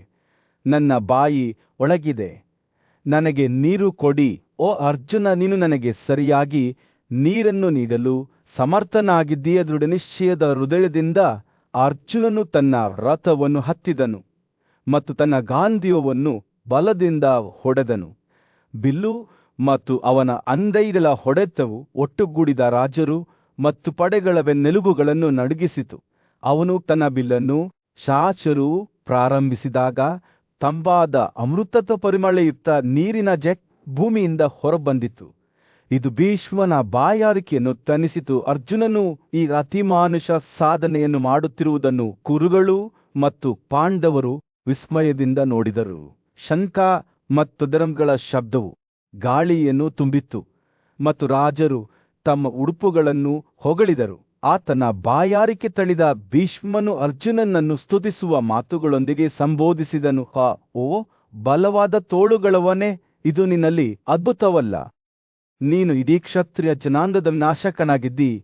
ನೀನು ವಿಶ್ವದ ಬಿಲ್ಲುಗಾರರಲ್ಲಿ ಏಕೈಕ ಬಿಲ್ಲುಗಾರನಾಗಿದ್ದಿ. ಆದಾಗ್ಯೂ ದುರ್ಯೋಧನನು ಭೀಷ್ಮನ ಮಾತುಗಳಿಂದ ವಿಚಲಿತನಾಗಲಿಲ್ಲ. ಅವನ ಹೃದಯವು ಕೋಪದಿಂದ ಮತ್ತು ಪಾಂಡವರ ವಿರುದ್ಧ ಸೇಡು ತೀರಿಸಿಕೊಳ್ಳುವ ಬಯಕೆಯಿಂದ ತುಂಬಿತ್ತು. ಕುರು ಸೇನೆಯ ಯುದ್ಧದ ಪೀಡಿತ ಯೋಧರು ತಮ್ಮ ನಿವಾಸಕ್ಕೆ ಹಿಂತಿರುಗಿದಾಗ ಭೀಷ್ಮನ ಪತನದ ಸುದ್ದಿ ಕಾಳ್ಗಿಚ್ಚಿನಂತೆ ಹರಡಿತು. ರಾಧೆಯ ಮಗ ಕರ್ಣ ಒಬ್ಬ ಅಸಾಧಾರಣ ಯೋಧ ಮತ್ತು ಪಾಂಡವರ ಬದಿಯಲ್ಲಿ ಮುಳ್ಳು ಸ್ಥಳಕ್ಕೆ ತ್ವರಿತವಾಗಿ ಆಗಮಿಸಿದನು. ಕಣ್ಣೀರಿನಿಂದ ತುಂಬಿದ ಅವನ ಕಣ್ಣುಗಳು ಅವನು ಮಾತನಾಡುವಾಗ ತನ್ನ ಧ್ವನಿಯು ನಡುಗುತ್ತಿರುವಂತೆ ಭೀಷ್ಮನ ನಿರ್ಜೀವ ದೇಹವನ್ನು ಸಮೀಪಿಸಿದವು. ಕರ್ಣನು, ಓ ಕುರುವ ಮುಖ್ಯಸ್ಥನೇ, ನಾನು ರಾಧೆಯ ಮಗನಾಗಿದ್ದೇನೆ. ನೀನು ಇಷ್ಟು ದಿನ ದ್ವೇಷಿಸುತ್ತಿದ್ದೆ. ನಾನು ನಿನ್ನ ಶ್ರೇಷ್ಠತೆಗೆ ನನ್ನ ಗೌರವವನ್ನು ಸಲ್ಲಿಸಲು ಬಂದಿದ್ದೇನೆ ಎಂದು ಹೇಳಿದನು. ಭೀಷ್ಮ ಅವನ ಕಣ್ಣುಗಳು ನಿಧಾನವಾಗಿ ತೆರೆದು ಆಶ್ಚರ್ಯ ಮತ್ತು ವಾತ್ಸಲ್ಯದ ಮಿಶ್ರಣದಿಂದ ಕರ್ಣನನ್ನು ನೋಡಿದನು. ಅವನು ಕಾವಲುಗಾರರನ್ನು ದೂರಕ್ಕೆ ಕರೆದನು ಮತ್ತು ಕರ್ಣನನ್ನು ತನ್ನ ಮಗನ ತಂದೆಯಂತೆ ಅಪ್ಪಿಕೊಂಡು ಮಾತನಾಡಲು ಪ್ರಾರಂಭಿಸಿದನು. ಬಾ ಬಾ ನನ್ನ ಮಗನೇ. ಭೀಷ್ಮನ ಧ್ವನಿಯಲ್ಲಿ ಉತ್ಸಾಹ ತುಂಬಿತು. ನಾನು ನಿನ್ನ ಬಗ್ಗೆ ಯಾವುದೇ ದ್ವೇಷವನ್ನು ಹೊಂದಿಲ್ಲ. ನಿನ್ನ ಶಕ್ತಿಯನ್ನು ನಿಯಂತ್ರಿಸಲು ಮಾತ್ರ ನಾನು ನಿನ್ನ ಬಗ್ಗೆ ಕಠಿಣ ಮಾತುಗಳನ್ನು ಹೇಳಿದ್ದೇನೆ. ನೀನು ನಿಜಕ್ಕೂ ಕುಂತಿಯ ಮಗ, ಅಧೀರಾತನ ಮಗನಲ್ಲ. ನಾನು ಇದನ್ನು ಸ್ವತಃ ನಾರದ ಮತ್ತು ಕುಷ್ಠದ ದ್ವೈಪಾಯನನಿಂದ ಕೇಳಿದ್ದೇನೆ. ಅವನು ತನ್ನ ಕಣ್ಣುಗಳನ್ನು ಕರ್ಣನ ಆತ್ಮದ ಕಡೆಗೆ ನೋಡುತ್ತಾ ನಿಲ್ಲಿಸಿದನು. ನಿಮ್ಮ ಹೃದಯವು ಅಹಂಕಾರದಿಂದ ಮತ್ತು ದೀನ ಸಹಚರರೊಂದಿಗಿನ ಸಹವಾಸದಿಂದ ಕಳಂಕಿತವಾಗಿದೆ. ಭೀಷ್ಮ ಮುಂದುವರಿಸಿದ, ಅದಕ್ಕಾಗಿಯೇ ನೀವು ಪಾಂಡವರ ಬಗ್ಗೆ ಕೆಟ್ಟದಾಗಿ ಮಾತನಾಡುತ್ತೀರಿ. ಆದರೆ ಯುದ್ಧದಲ್ಲಿ ನಿಮ್ಮ ಪರಾಕ್ರಮ, ಬ್ರಾಹ್ಮಣರ ಬಗೆಗಿನ ನಿಮ್ಮ ಗೌರವ ಮತ್ತು ನಿಮ್ಮ ಔದಾರ್ಯವನ್ನು ನಾನು ಬಲ್ಲೆ. ನೀವು ನಿಜವಾದ ಯೋಧ ಕರ್ಣ. ಅವನು ಮತ್ತೆ ತನ್ನ ಅಭಿವ್ಯಕ್ತಿ ಮೃದುವಾಗಿ ನಿಲ್ಲಿಸಿದನು. ನನ್ನೊಂದಿಗೆ ಕಾಶಿ ನಗರಕ್ಕೆ ಬನ್ನಿರಿ. ಭೀಷ್ಮನು ಕೊನೆಗೆ ಹೇಳಿದನು, ನಮ್ಮ ನಡುವಿನ ಈ ವೈರತ್ವವನ್ನು ಕೊನೆಗೊಳಿಸೋಣ. ನನ್ನ ಮಗನೇ, ಪಾಂಡವರೊಂದಿಗೆ ಒಗ್ಗೂಡಿ ನೀನು ಅವರ ಸಹೋದರನೆಂದು ಅವರಿಗೆ ತಿಳಿಸಿ. ನಾವು ಭೂಮಿಗೆ ಶಾಂತಿಯನ್ನು ತರುತ್ತೇವೆ. ಆದರೆ ಕರ್ಣನ ಹೃದಯವು ಅಷ್ಟು ಸುಲಭವಾಗಿ ವಿಚಲಿತವಾಗಲಿಲ್ಲ. ನೀನು ಹೇಳುವುದು ನಿಜವೆಂದು ನನಗೆ ಗೊತ್ತು. ಓ ಭೀಷ್ಮ, ಕರ್ಣನು ದೃಢವಾದ ಧ್ವನಿಯಲ್ಲಿ ಉತ್ತರಿಸಿದನು. ಆದರೆ ನಾನು ಈಗ ಹಿಂದಿರುಗಲು ತುಂಬಾ ದೂರ ಬಂದಿದ್ದೇನೆ. ನಾನು ಧನಂಜಯನೊಂದಿಗೆ ಹೋರಾಡುತ್ತೇನೆ ಮತ್ತು ಅವನನ್ನು ಯುದ್ಧದಲ್ಲಿ ಸೋಲಿಸುತ್ತೇನೆ. ಪಾಂಡವರ ಬಗೆಗಿನ ನನ್ನ ದ್ವೇಷವನ್ನು ಅಲುಗಾಡಿಸಲು ಸಾಧ್ಯವಿಲ್ಲ. ಭೀಷ್ಮನ ಅಭಿವ್ಯಕ್ತಿ ಗಂಭೀರವಾಯಿತು. ಕರ್ಣನೇ, ನಾನು ನಿನಗೆ ಹೋರಾಡಲು ಅವಕಾಶ ಮಾಡಿಕೊಡುತ್ತೇನೆ. ಅವನು ಕೊನೆಗೆ ಹೇಳಿದನು, ನನ್ನ ಆಶೀರ್ವಾದದೊಂದಿಗೆ ಹೊರಟು ಹೋಗು. ಕೋಪವಾಗಲಿ ಪ್ರತೀಕಾರವಾಗಲಿ ಇಲ್ಲದೆ ಹೋರಾಡು ಮತ್ತು ನಿನ್ನ ಶಕ್ತಿಯ ಪ್ರಕಾರ ನಿನ್ನ ರಾಜನನ್ನು ಸೇವಿಸು. ಧನಂಜಯದ ಮೂಲಕ ನೀನು ನೀತಿವಂತರ ಪ್ರದೇಶಗಳನ್ನು ಸಾಧಿಸುವೆ. ಭೀಷ್ಮನು ಈ ಮಾತುಗಳನ್ನು ಹೇಳುತ್ತಿದ್ದಂತೆ ಕರ್ಣನ ಹೃದಯವು ಸ್ವಲ್ಪ ಮಟ್ಟಿಗೆ ಮೃದುಗೊಂಡಂತೆ ಭಾಸವಾಯಿತು. ಆತನು ಗೌರವದಿಂದ ತಲೆ ಬಾಗಿಸಿ ಭೀಷ್ಮನ ಕ್ಷಮೆಯನ್ನು ಪಡೆದು ಮತ್ತೊಮ್ಮೆ ತನ್ನ ರಥವನ್ನು ಹತ್ತಿದನು. ಭಾರವಾದ ಹೃದಯದಿಂದ ಮುಂದೆ ಏನಿದೆಯೋ ಅದನ್ನು ಎದುರಿಸಲು ಸಿದ್ಧನಾಗಿ ತನ್ನ ಮಗ ದುರ್ಯೋಧನನ ನಿವಾಸದ ಕಡೆಗೆ ಹೊರಟನು. ಆದ್ದರಿಂದ ಈ ಗಂಭೀರವಾದ ವಾಗ್ದಾನದೊಂದಿಗೆ